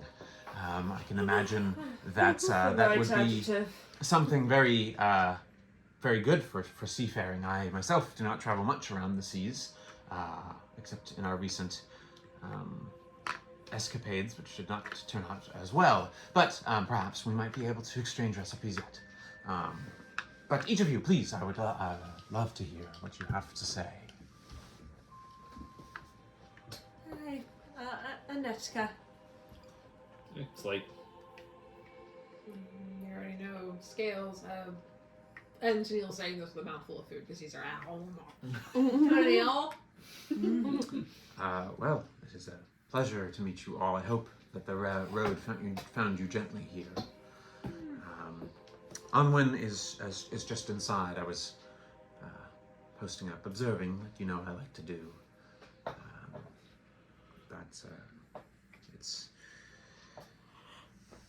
We've hit a few snags in the sand, as it were. This one, and Cargrim has yet to return. He missed our rendezvous by 3 days in Grimlick. Well, I'll let Anwin tell the most of it. I'm sure Hushed Breath will have a few extra things to say as well. Oh, I'm sure it's no short of extra. At that, you hear, you see a head, tabaxi head, coal black tabaxi head, sort of belted leathers of dark purple and sort of burnished leather colors, hooded cloak pulled back, and alongside is a dwarven woman in armor. Thick slabs of muscular dwarf woman with thick slabs of strong metal armor on top. She's got the dwarf woman has long, curly red hair. Attractive in like a strong kind of way, a strong jaw. And she's got along belted and chained to her beneath the arms and at her belt are numerous forging tools, tongs and various hammers and stuff. The largest hammer is belted at her side and seems to carry a sort of sullen ember light in its head even now. The other, the tabaxi, where the dwarf carries forging tools, she has books. She has a stack under one arm. She's got a couple belted to her side. She's got what looks like almost like a tower of books on her back that she's been collecting. And you see she's got a journal and she's like like writing down. Oh, I thought I heard your voice. Is that you, Naviraax? It's been so long. Nav, it's been so long, buddy. What have you been up to? It's good to see you, bud. Hi, it's good to see you too. Oh, I'm remembered. It's a delight. Hi. Hush breath. Some call me Shush. But, it's a good time. It's a pleasure to meet all of you. I'm sure you guys have been busy. And you made some new friends, Nav, so that's good. You never really seemed like the talking type, and you never seemed like the type to make friends very easily. So I'm really proud of you for making this step. It's a big deal, and it seems like you've come a long way, and I'm really impressed with you. But I'm really impressed with this motley and mixture. I'm just trying to get a little sketch going down, little notes. This one, he's an emo boy. Ooh, a nice tats though. I like the tats. Salute it. Different things going on. I like it, and Saeed is just sort of like, and there it is. Thanks, Hush. Have you I feel like those definitely aren't the same books that you had the last time I saw you. Oh, no, definitely not. Of course not. I never keep the same books for too long. I've been finding some new things, new translations. It's been such a pisser, though, because I've been trying to get into the prisoner's library for the restricted section, and they just don't want to let me in. It's really annoying, and it's making me a lot harder to have an easy time being able to get into these different advanced levels of research that I want to do. A lot of these translations are incomplete, and I really need this information. It's really important, and you're not going to get the answers you want if I don't get the restricted section. We got to go in the restricted section, Nav. That's the whole point of this journey is restricted sections. That's what I do. I get the restricted sections. You can get points for that stuff. We've done it. What points? Tennille. You're reading some of the titles. These look like translations. They look like her handwriting. It looks like she's translating books. But just at a glance, you see Bones of the Earth, Nightward Religion, The Southern Cornerstone, Nativarium Grass and Night Steam, things like that. But the other individual kind of puts out a hand, just like a mailed fist, and just on the chest of the tabaxi. Just sort of,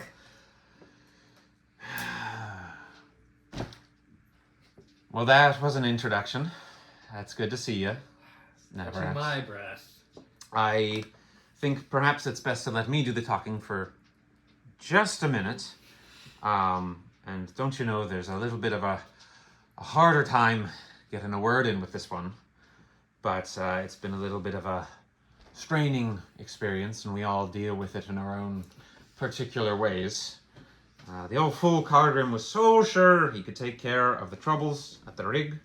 I warned him that the dangerous things dwell in the dark caves under Duskband. My people, his people, we should all know about it. But there are some stories there that even we don't know about. And the peoples of the Night Cove are dangerous as well. Remnants of Natera and the archipelago, strange customs. They won't touch the water even on pain of death. Weird things like that. They drown their enemies in sacrifice. Cranelec, where we went to pick up our iron whaler of the Nateran people to make it to Kosakova, had its own troubles, mostly from the Church of Frozen Ascension, performing some sort of ceremony that came to blows with the Ordist Inquisitors and the Ordo Memorius down there. But we thought it was best to leave after Cargrim missed the third turning of Rendezvous. And how did you get separated from him? What happened? He insisted that it was be a quick journey to the rig, and suggested that we spend our time preparing with a few other supplies there in Cranelec. And, of course, I wanted to have a look at a little bit of the local interpersonal cultures and historical cultures of the people who lived there. And not to mention, of course... Oh, I wanted to look at a little bit of the library. I found a couple of different interesting books that you might have found interesting. I found a couple of tablets even that I translated. Look, I'm halfway through this one. The other half is missing. And I just, like, eagerly trying to look at any of the stuff she's showing. This one reads. Let me find it. This one reads. Wind and Wandering Wonder is the title of this one. Yes, this one was looking at books. Unsurprisingly. Saeed here also wanted to get a bit of a nicer, more local map. Ours was a bit fuzzy on the archipelago side of things. Everything down there is pretty fuzzy, Said. That's putting it lightly, and it is very bloody cold down that far nightward as well. Well, yes, and of course we were attacked all along the way. Bright Stars, Chillbloom Growers, Golotha Corsairs, you name it. And not all the Pale Lizard folk, or Eyeless Cave Dwellers, and Terrans themselves, the Kuatoa that I interfaced with, were particularly hostile, but only their most fervent certainly seemed dangerous. Historically speaking, and she kind of settles back into her lecturer mode here, Natera worshipped dark powers that dwell beneath the frozen islands, dark things that gnaw on the bowels of mountains and the roots of the earth. And the Ordo Memorius has worked hard to make sure few, if any, of the true branches of such beliefs come to bloom. And I was thinking, oh, speaking of blooms, I had no idea the Chillbloom agency, the Chillbloom growing company and agency had so much permanent piece of the economy down there along the southern fringes. It seems that they are mostly shipped here, although I'm not quite sure where here that they come in, but it was definitely something we looked at. I looked at a couple of shipping records, and it seemed like it was all coming here, mostly here. There's a couple other places where it's used, but definitely here, mostly here. Hush. What do you know about ships being stored out of water? I don't know much about that. It's not really my area. I'm not really a ship's gal.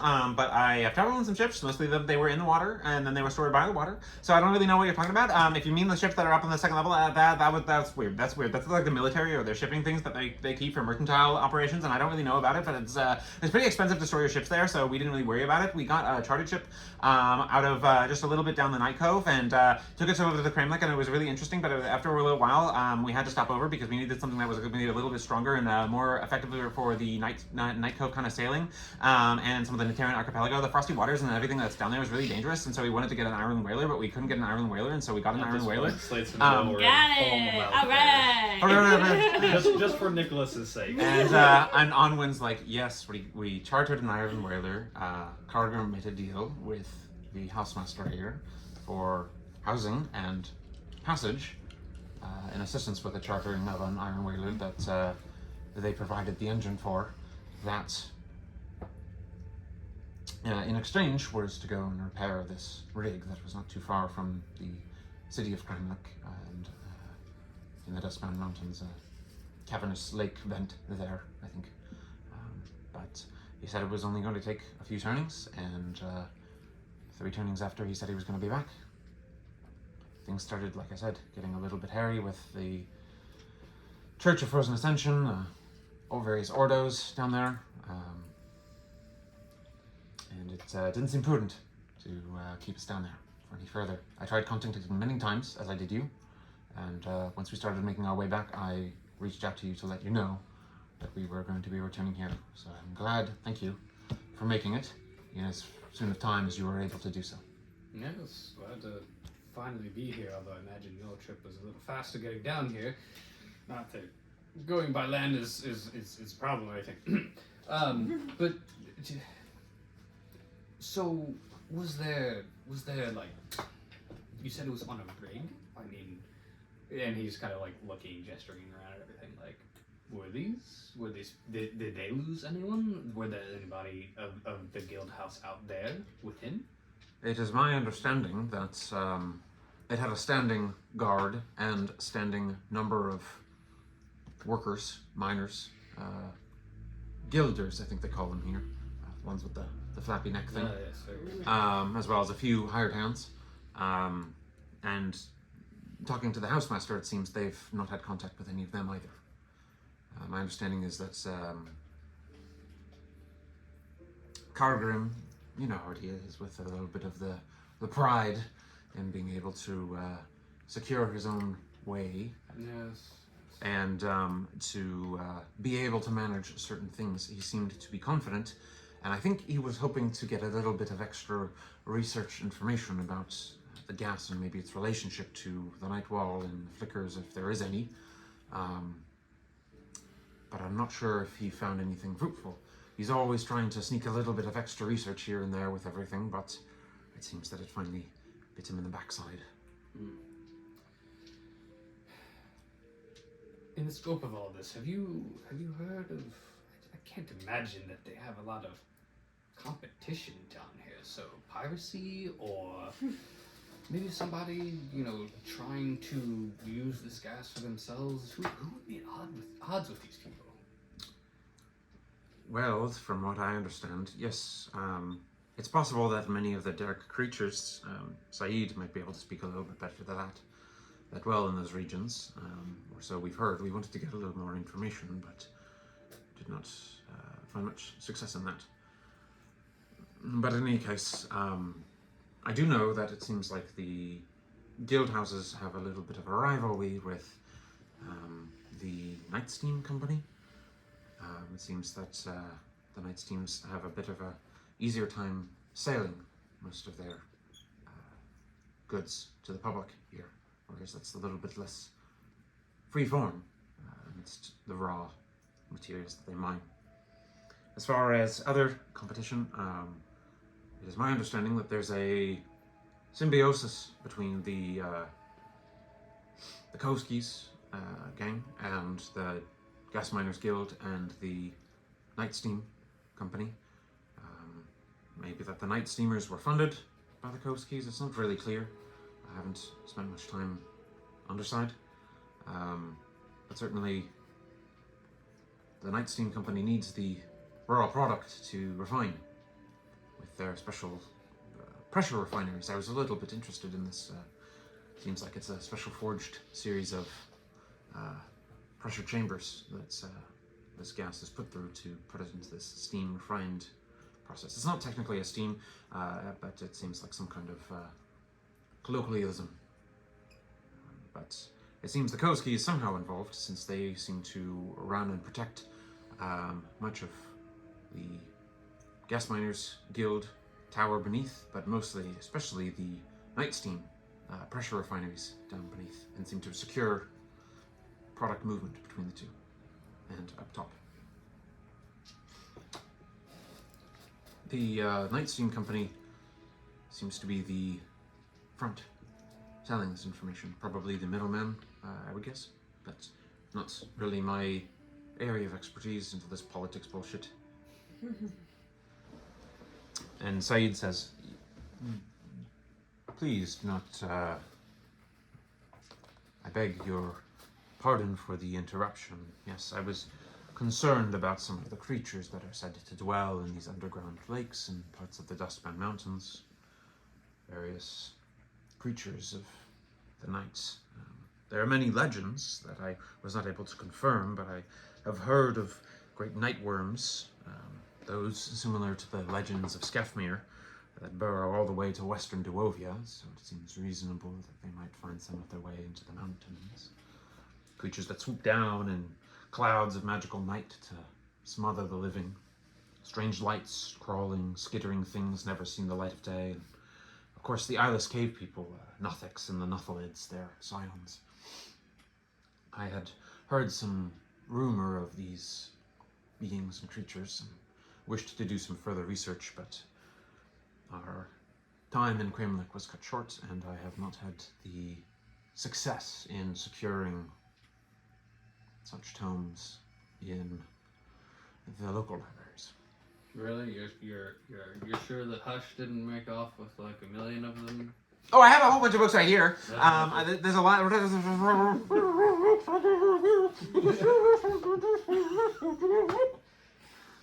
Hey, do you want a book?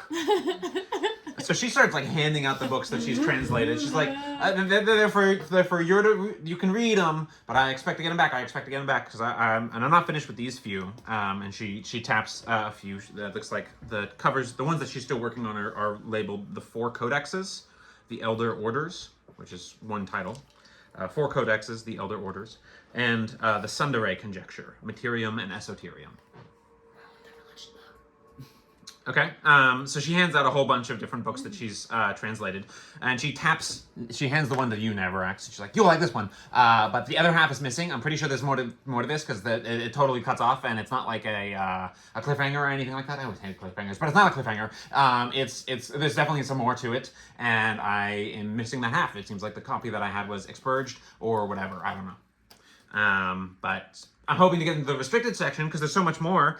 Here, I've made a list, and I've made a list. Let's see. I'm pretty sure that there's more to be heard about these creatures that Saeed was talking about in the Nothings in the Eyeless. And another book called Gnawing on the Roots. I'm pretty sure both of those talk about some of the creatures that are in that region and give a little bit more information about some of the more serious high caliber dangers that we might have run into. Also, there's this one, which I think relates. I'm pretty sure it relates to something about this one that I'm working on. She taps the Materium and Esoterium one. This is the Mineralis Compendium, materials most rare. Supposedly there's some interesting stuff about metals and metalwork and things like that, and I was hoping maybe anyone would appreciate that one, but so far she hasn't let me go into the restricted section because they said no, and I'm really upset about it, and I don't know what to do. But anyway, here are these ones. So she hands out a whole bunch of books. There is Chillbloom, the Flowering Fang, Bones of the Earth, Nightward Religion, Wind and Wandering Wonder, which she deliberately handed to specifically you. Otherwise, you guys can take your pick of who gets what.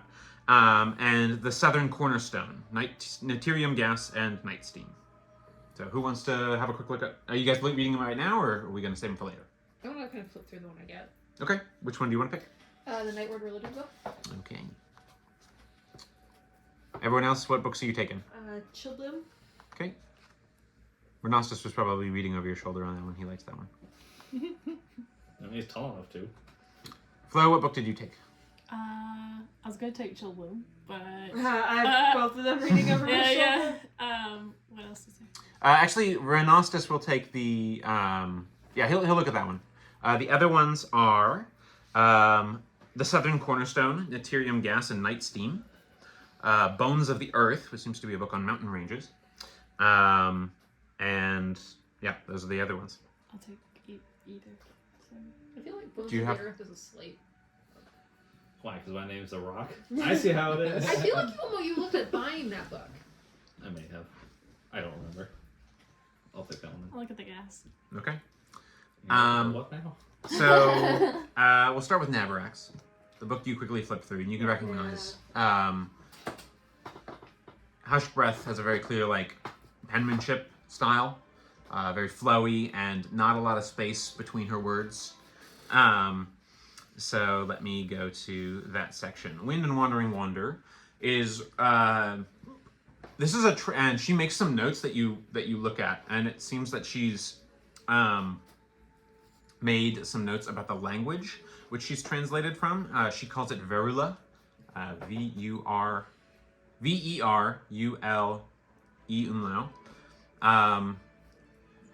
She makes some notes. Language of Evermort, ? Roots in Old Celestial, Orin, and Elvish.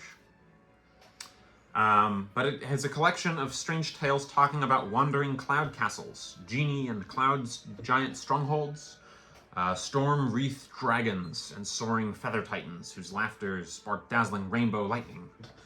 It talks about soaring ships and cities that coast over wind, mountain, and land in search of distant flying truths. There's a brief mention of the Koibi Conclave with the Ark Koi and Ichiko gas whales, great creatures of the sizes and even beyond. The whales are said to be 2 to 3 times the size of the Koi and even have small towns built on their backs. Various sightings have been dwindling in the last century, although there have been many passing accounts to say that ships and even towns have been built on the back of these flying titans. Some passages make vague references to some sort of city, and that's where it cuts off. Worst cliffhanger. I know, right? What an awful thing. I hate cliffhangers. There's got to be more. Anyway, Tennille, you wanted to read the religion book. Yes. I'm going to go quickly, unless stop me or point out something if you want to hone in on something in particular. Okay. This is similar to the On Faith book that you looked at. It seems to be a brief study and look at unique beliefs of the Shaded Reach and more Nightward region and Nightband region spaces on Lumoria. The first entry is about the Quiexan Bell, the religion of the city of Quiexa along the Shrieking Range. It said that the voice of the bell rings in the minds of its citizens, and that those citizens give up their voice and their words in order to better stay connected. They use sign language, and some develop telepathy. The bell is made of a strange navy blue stone that bears similarity to the archways of Shadvir. There's more on this, but that's the brief entry. There is the religion around what is known as the Wheel of Filth. It centers around decay and corruption, not dissimilar to the Nightbow and Lady Kothra of the Skefmiran religions, but seems to be either another faith of that heinous being or else something else. But it seems to prioritize and put prominence towards rats, slugs, worms, and other vermin, and somehow involves imbibing and wearing as much filth, refuse, and excrement. Sees disease as a holy blessing. It's most prominent in Trash Town and sewer cults and cultures along Vilenest, Dunhill, and Darkbank. We have run into a circle. The Skefmirk is the name of the religion of Skefmir. It features similar deities to those found in the rest of Sanctus, although often under different names and titles, along with Kothra, the Nightbow, the Huntsman, or Earl King, and the Winter Queen as specific ones. It also features reference to a being called Iskar, the Dark Lantern, said to be the personification of fear, or else the collector and binder of souls, or memories. Her lantern, it's unsure, her lantern takes away light, memory, and hope. Some whisper that she is not a deity at all, but something else. It says that she shies away from the Feywild and hates mushrooms, which has led to some Skefmiran tribes to farm and scatter fungus about their home in defense, which might be where this crazy concept originated. Yeah, there's an epiphany that Tennille just had. Okay. You also see a section titled Enemies of the Ordo Memorius and Ordist Inquisition. There are three major religions or faiths, or else three loose collective categories that combine fractured beliefs around darker beings at the frozen base of the world. Due to the nature of the Inquisition, and in particular the Ordo Memorius, though, there is very little known regarding those religions. They are known collectively as the Kuotoan Collective Craze, the Church of Ascension, or Frozen Ascension, and the Veiled. We can get into those more later, but that's kind of the initial stuff. I imagine you were more focused on the stuff around Iskar and the Lantern stuff. And the mushrooms and the Yep. Yes. Okay, next is... We'll go with the Chillbloom book. Let me look at that. I'm doing brief overviews. There's more to be had in all of these, just know that ahead of time. I'm going to give a brief overview and kind of do that. The Chillbloom, the Flowering Fang. It talks about the Chillbloom lotus, a bluish white flower that grows in ice and is found as parts of the Night Cove and Terran Archipelago. Fumes from the burnt lotus. Okay, so also, I'm just going to take a pause here for a second. Just understanding locations. So we're here in Shadvir, and you guys have spent most of your time here in Sanctus. Here's Solney, here's Landerhall, where you guys found the Krill, or the Koi and the Krill. The krill is Yeah, that story. Krill primary, Koi secondary. So they, the expedition, went and made it as far as Kremlech, which is right here. And this is where the Inquisition and Memorius was having, and Ordo Memorius was having a conflict with the Church of Frozen Ascension, or Ascension. And so the group decided to turn around, basically, when Kargrim had gone out to help repair a rig somewhere in the Dustband Mountains, which is this round of mountains. It goes like this. But the indicated sort of southern section of that is what was mentioned. No one's pointed out to you on a map just yet, but it's somewhere in this sort of section you surmise based on its proximity to Kremlech. Their original destination was Kosakova, all the way down here. And they were trying to book an iron whaler, which is a ship. You guys have a miniature one in the wagon in Canterbury in the bathroom. So they were their plan was to take a passage and come down here. This region is known as the Terran Archipelago. So, just for some context. Yeah, it's gonna go on a field. Fumes from the burnt lotus can provide physical enhancements, a form of limiter remover of the body, enhancing physical durability, extending the senses, expediting healing, kinesthesia, and reflex. However, once the drug runs its course, it leads to a dangerous and sometimes deadly languor and lethargy. This is seen as a culturally important plant in Nuterra and in places such as Kremlech, but is also grown and sold as the primary export of several of these locations. It's prized for its medicinal uses and temporary power boost, which sometimes has military application. Next is, we've got the Night Steam and we've got the mountains. So we'll do the mountains and we'll do the other stuff after that. Let me scroll up to the mountains. So Bones of the Earth, this is one that didn't need any translating. It's by Guildhouse Glassbraid. Goes into detail about many ranges of Lumoria, mountain ranges, that have played a significant role in the development of peoples that inhabit them. I'm just going to read out the ranges it covers, but maybe we can talk about one at the moment. The one we might be going. Sure, that's fine. I'm just going to read them out so you know which ones they are. So we've got the Dawnstones, the Sancturian Barrier, the Alivaxian Spine, Green Peak Range, the Scatterbones, Duskband Mountains, the Shrieking Range, and the Frostbite Alps. So I'm going to point each of those out on the map now. So the Sancturian Barrier is the largest mountain range in Lumoria. It runs like this. And it's known because it is the border of Sanctus and basically cuts Skefmir out to this corner of the continent. Those who cross the barrier or who have gone beyond the barrier are sort of said to be gone and not come back, kind of traveling to Skefmir and not returning. The Alivaxian Spine hosts some of the tallest mountains in the world and is named after the dragon god Alivax. Let's see, where else are we? We've got the Dawnstone Mountains, this being one of the mountain ranges in Sanctus. It has some towns and mining operations in it, ore, things like that. The Sancturian Barrier, by the way, is very rich with ore, but also is known for some seismic activity.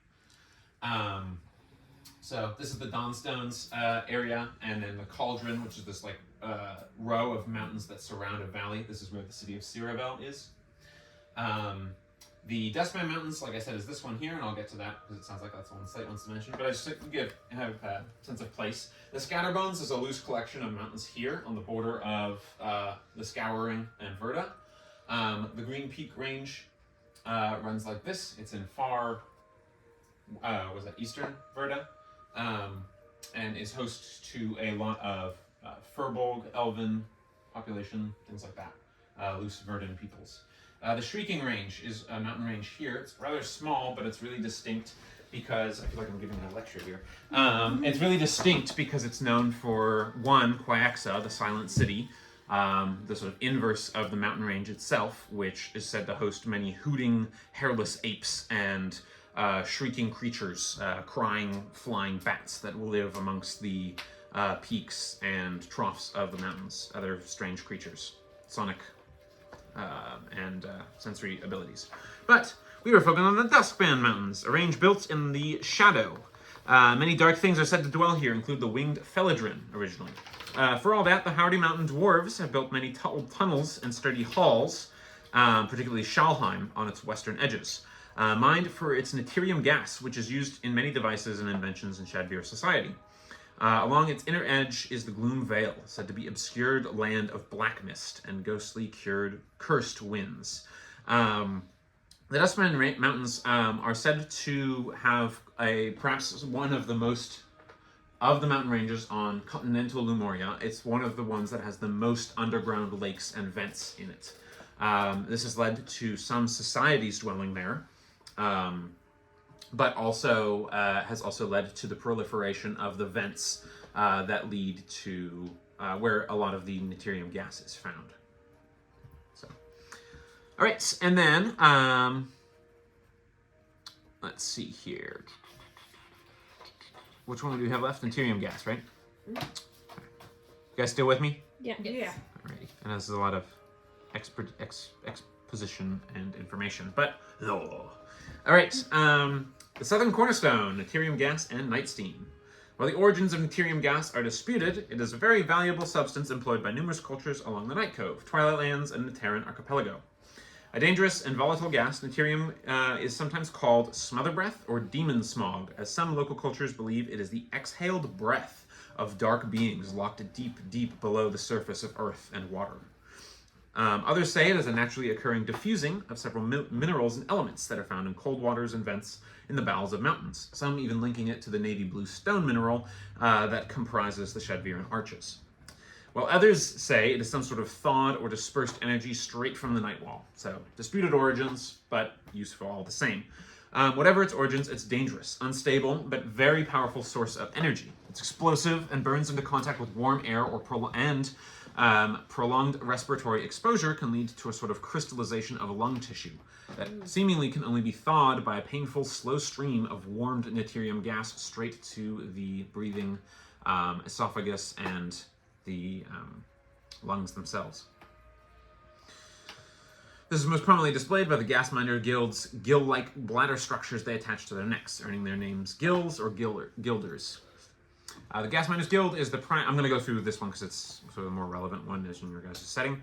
The Gas Miners Guild is the primary group who harvests the gas via their mining rigs along vents, underground lakes, and frigid waters on the coast and beyond around Night Cove and Natarian Archipelago.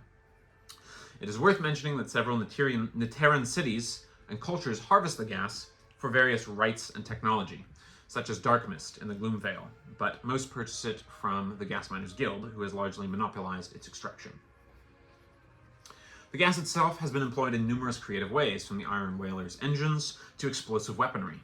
However, it is strictly regulated in Shadvir and is primarily used there only for special research, direct government purchasing, and, of course, refinement into night steam. Night steam is the refined version of Naterium gas, and while far from perfectly safe, it's far more stable. The process by which this is done is a closely kept secret of Nestor's Night Steam Company, who, it is said, receives financial assistance from the Cove's Key. Night steam is employed in a wider variety of applications and is said to be Shadvir's attempt at answering the lumen. Though night steam is largely unsuccessful, night steam and Naterium gas both are supposedly the answer to the lumen. Though night steam and its gas counterpart is largely unsuccessful in terms of renewable energy or crop growing aid, like its northern counterpart, which is one of the big problems that the Shaded Reach and its surrounds have. Rather, night steam is often used to power mechanics and thermodynamic efforts, such as the heaviest of the Shadviran lifts, steam lifts, pendulums, or even to heat ovens for household use. Like the Gas Miners Guild, the Night Steam Company sells directly to the Shadviran government, but also works to offer the Shaded Reach household and lifestyle tools such as drills, improved defensive weaponry, mini pulleys, blocks and tackle, steam winches, steam lamps, and stoves.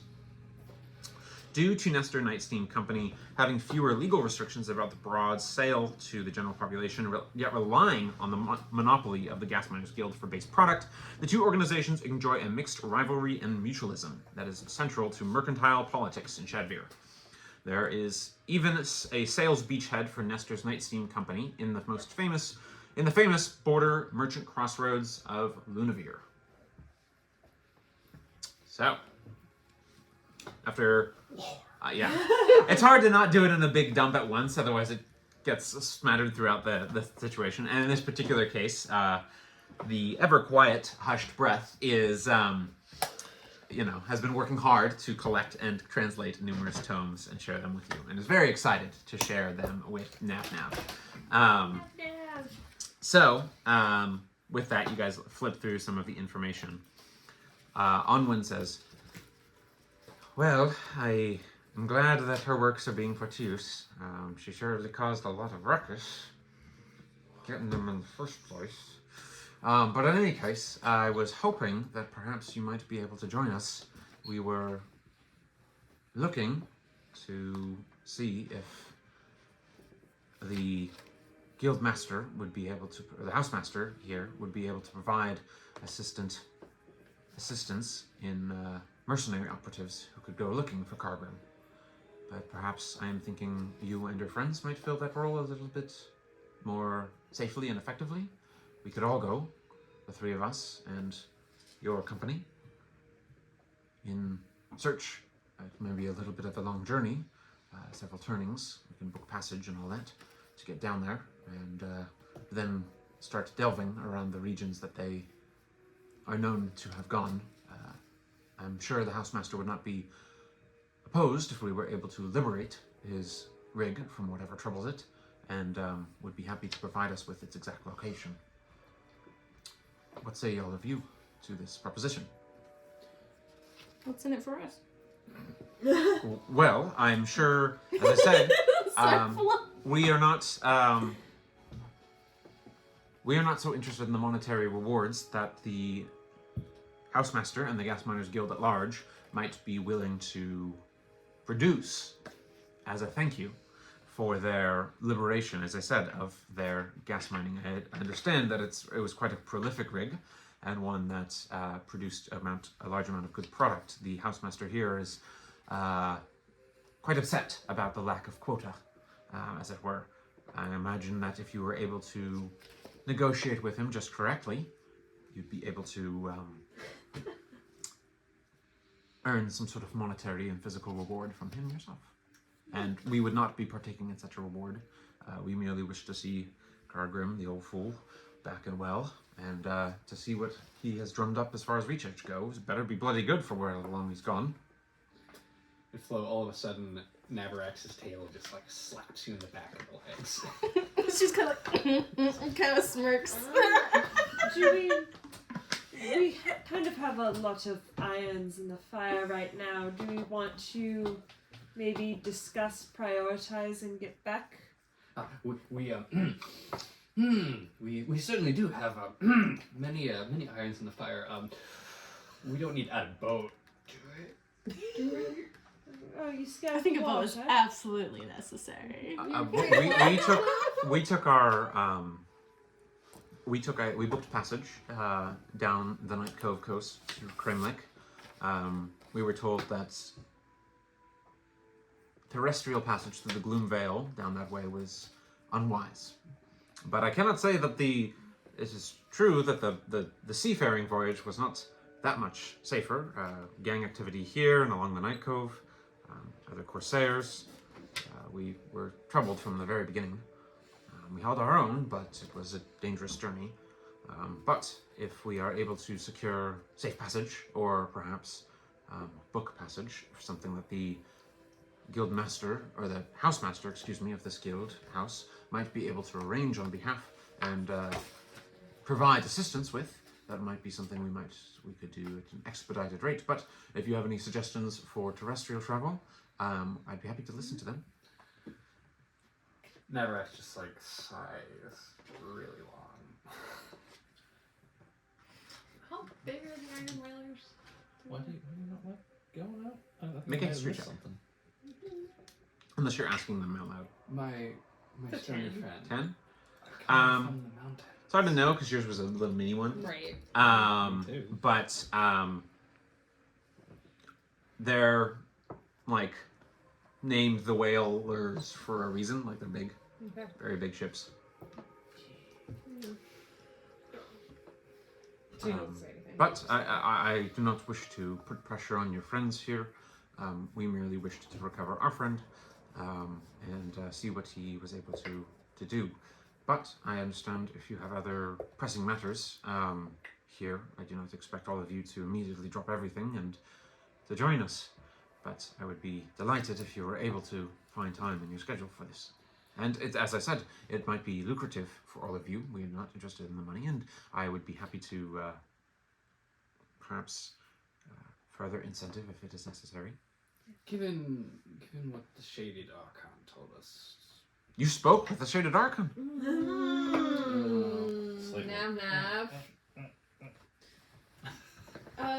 Nav. Nav here assisted us in escorting a diplomat from Linderhall. And was also some assistance. Oh, you're moving up in the world! You're moving up in the world now! Now you're escorting diplomats! I'm so proud of you! That's so big! That's so big! Who knew that you had it in you? He can be quite large, I found. He also helped us in liberating some personal belongings from a crash site for some friends of ours.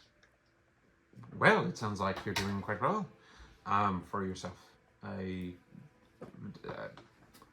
seems that perhaps if you're on a more important mission, we understand, as sorrowful as we are, to miss out on your expertise. I'm sure the Housemaster would be able to help us with other mercenary assistance. Yes, I think perhaps we have a few more stops to make today. Perhaps we do those. We can discuss how we want to prioritize things, and then we can get back to you. What time would you guys want to leave? The sooner is better, but we understand. If I would say if another, I would say by beginning of the 21st turning, if we have not heard from you, I believe we will do our best to secure other assistance and depart. But if you're able to communicate with us beforehand, perhaps we can work out a little bit of a later date, depending on your own schedules. If you're willing to join, is that something you'd be willing to do? No, I of course would be, but I cannot speak for the whole party. There's just some people in high places that kind of got us into vice right now, so we kind of got to take care of that, but also help Nav out. What were you going to say, Nav, for the Well, Archon side? just. It seems there are a lot of organizations at play here, and if we're curious about mayhaps how some of them are kind of maybe causing certain problems, or maybe there's some information to be had from the guildmaster. Yes. Some goodwill to be had as well. Well, So- if we engage in some pirates, maybe villains and things from them. Yes. Yes. Forgive us for maybe not quite making a decision. You know, we're juggling a lot of things, and we've had a very bad experience at the carnival. So juggling in and of itself is. But possibly. It sounds pretty neat. It but does. It does sound We neat. do like money. We like that too. We do like money. Dollar signs. Ding, ding, ding, ding, ding, ding. We do. Saeed's just like, I respect. When did sorry, backtracking out of character. When did Castoria say that the repairs to Canterbury would be done? At the beginning of this turning, that should be. Sorry, end of this turning. Excuse End me. of this turning. I'll have to double check the recording, but I think that's the case. Okay. It so, should be the end of this. I think it was the end, yeah. So, and this is theory for leader speaking out loud. If we used Canterbury's fast travel on the 20th, would we be able to use it again on the 30th? Or would it have to be the 31st? Because 10 full turnings to pass. I mean, it should be on the morning of the 10th, or the 20th. 20th. We should have it on the morning of the 30th. That's correct. So, in character, I mean, we could potentially get down there very quickly. I don't want to leave our friend behind. I don't want to get on a boat and leave him behind. But we could get there very quickly, do what we need to do. Might take a few days to few turnings to get back. Yes, and it would be very fast. Nav. Seems like you're friends with these people. You trust these people, maybe with a few of our secrets. Oh yes, we go way back, Nav and I. We've swapped so many books, and we talk all the time about different theories and stuff. He is the best. He's such a talker when you go get him to open up about the right kind of topics. He's all about the dragons. He talk about dragons. He'll just talk your ear off. Talk. But you know, he has so much to say, and Anwin just says. He is vocacious about the dragons, but he is also a steadfast ally, yes. Before Anitka can speak, Naviraax just kind of moves in front of her. Do I attempt to kind of climb him because he's too tall for her? 6 foot, like She Ian. is 5 foot. Yeah, so it's a little bit like you're grabbing on the back, fin and parts of his armor. Of his body, but you're not making a lot of headway, and more just attempting to pull him down, or do a really weird push-up or pull-up combo. Well, you're welcome to stay here with us. Our accommodations are rather spacious, if you'd like to, before you head out on your next journeys. But don't let us keep you for the turning. The turning is burning, as they say, and you're welcome to come back with an answer afterward if you've done a little bit more investigating about whatever you need to get involved in. With the Shaded Archon, I understand it's big business. Good on for you. But we'd really appreciate this help, even just this last time. I certainly owe the old man a lot.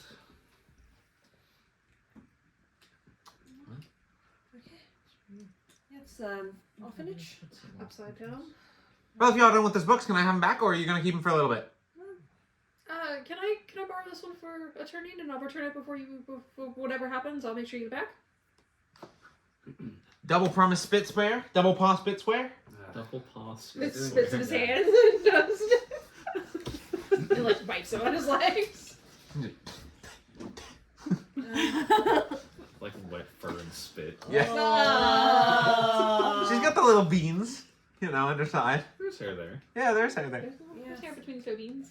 As we leave, once we're out of earshot of Hush, one risk I think of introducing these people to Canterfair is I fear if Hush sees all the stuff we have in there, she'll talk so hard her brain will explode. I mean, she might be Or able we to. can just leave her in the library and she just, She's probably read everything that already is in there. Maybe we can Trust me. turn her to the workshop and she can just, catalog all that stuff for us. Yeah, I mean, honestly, we do need someone to organize. And we have all those rare... Well, I have to say, I'm not sure I would take too kindly to someone reorganizing my reagents. Oh no, I don't like a stranger fondling my reagents. Not the alchemy lab, Grandpa. Me neither. But no, we won't fondle your reagents, Grandpa. We won't get a Thank stranger. you. We won't get a stranger to do it. We might. It depends, but we. Yes, but, Just with consent, thank you. I mean, Of course, consent is always important. we've never cleared out the creepy doll room. Maybe Yeah, she that- might be interested in that. That's what I was thinking of. Maybe she can get the creepy room for us. So And we could, have her take a look at rare artifacts. I'm sure she'd be thrilled. Look through our library, So you guys exiting the Guildhouse, yeah? Yeah. So you're out in the stretch of 5th tier and the various shops and other places. Like I said, jewelry, some metalwork, some, spices and things like that, some clothing and other various shops, general stores and things like that. And then obviously what I said before about the night steam installations and stuff. And the larger of those is opposite a little bit the guild houses. It looks to be a 3, maybe 4-story building. So it stands out to you just by seeing it again. Those of you who observed it during your guys' watch. So with that in mind, what did you guys want to do? Nav and friends, did we want to go to the orphanage? Did we want to look at the other side of the business while we're here, or go and get that on the way back? I fear that if we go shopping, we'll never do anything else again. Well, we don't have to buy anything, but it seems that the But Night why? Steam Company was involved. Your book you read, but just a thought. I'm feeling you channeling something there. That's some metagaming feelings over there, Brandon. No, who's Brandon? No. But Grandpa, I think, you speak with a wisdom from beyond this world. Yeah, let's go I'm next. really channeling that other side right now. Don't let me. If you guys want to go to the orphanage, go to the orphanage. But it is 8:40 right now, and we've been playing for a little bit, so I thought we'd actually come to a close here before we go to wherever next we're going. So, on that note, while you guys are discussing where you want to go next, and maybe Kat can chime in and with the new information as well, and we can see what we're able to visit both topside and underside before you guys make any decisions about who you're throwing in with and all that. So we'll go ahead and call it a close here tonight. I hope everyone had fun. I know it was a more talking, role-playing, and lore-dumping session. But I like the roleplay. I like the what's in it for me jumping out in there. Trying to make sure that you guys aren't doing anything for free. I like it. Not out of the goodness of our hearts. Never. Don't have those. So, we can keep going if you guys want until 9 and just do the Night Steam Company really quickly, or we can stop now, whatever you guys want to do. I've already started packing up because you said we're done. So Okay. Yeah, I mean, that's fair. I'm a little tired and I'm You've been talking a lot and Talking talking very, around. very quickly. Very quickly Yes. and then very briefly.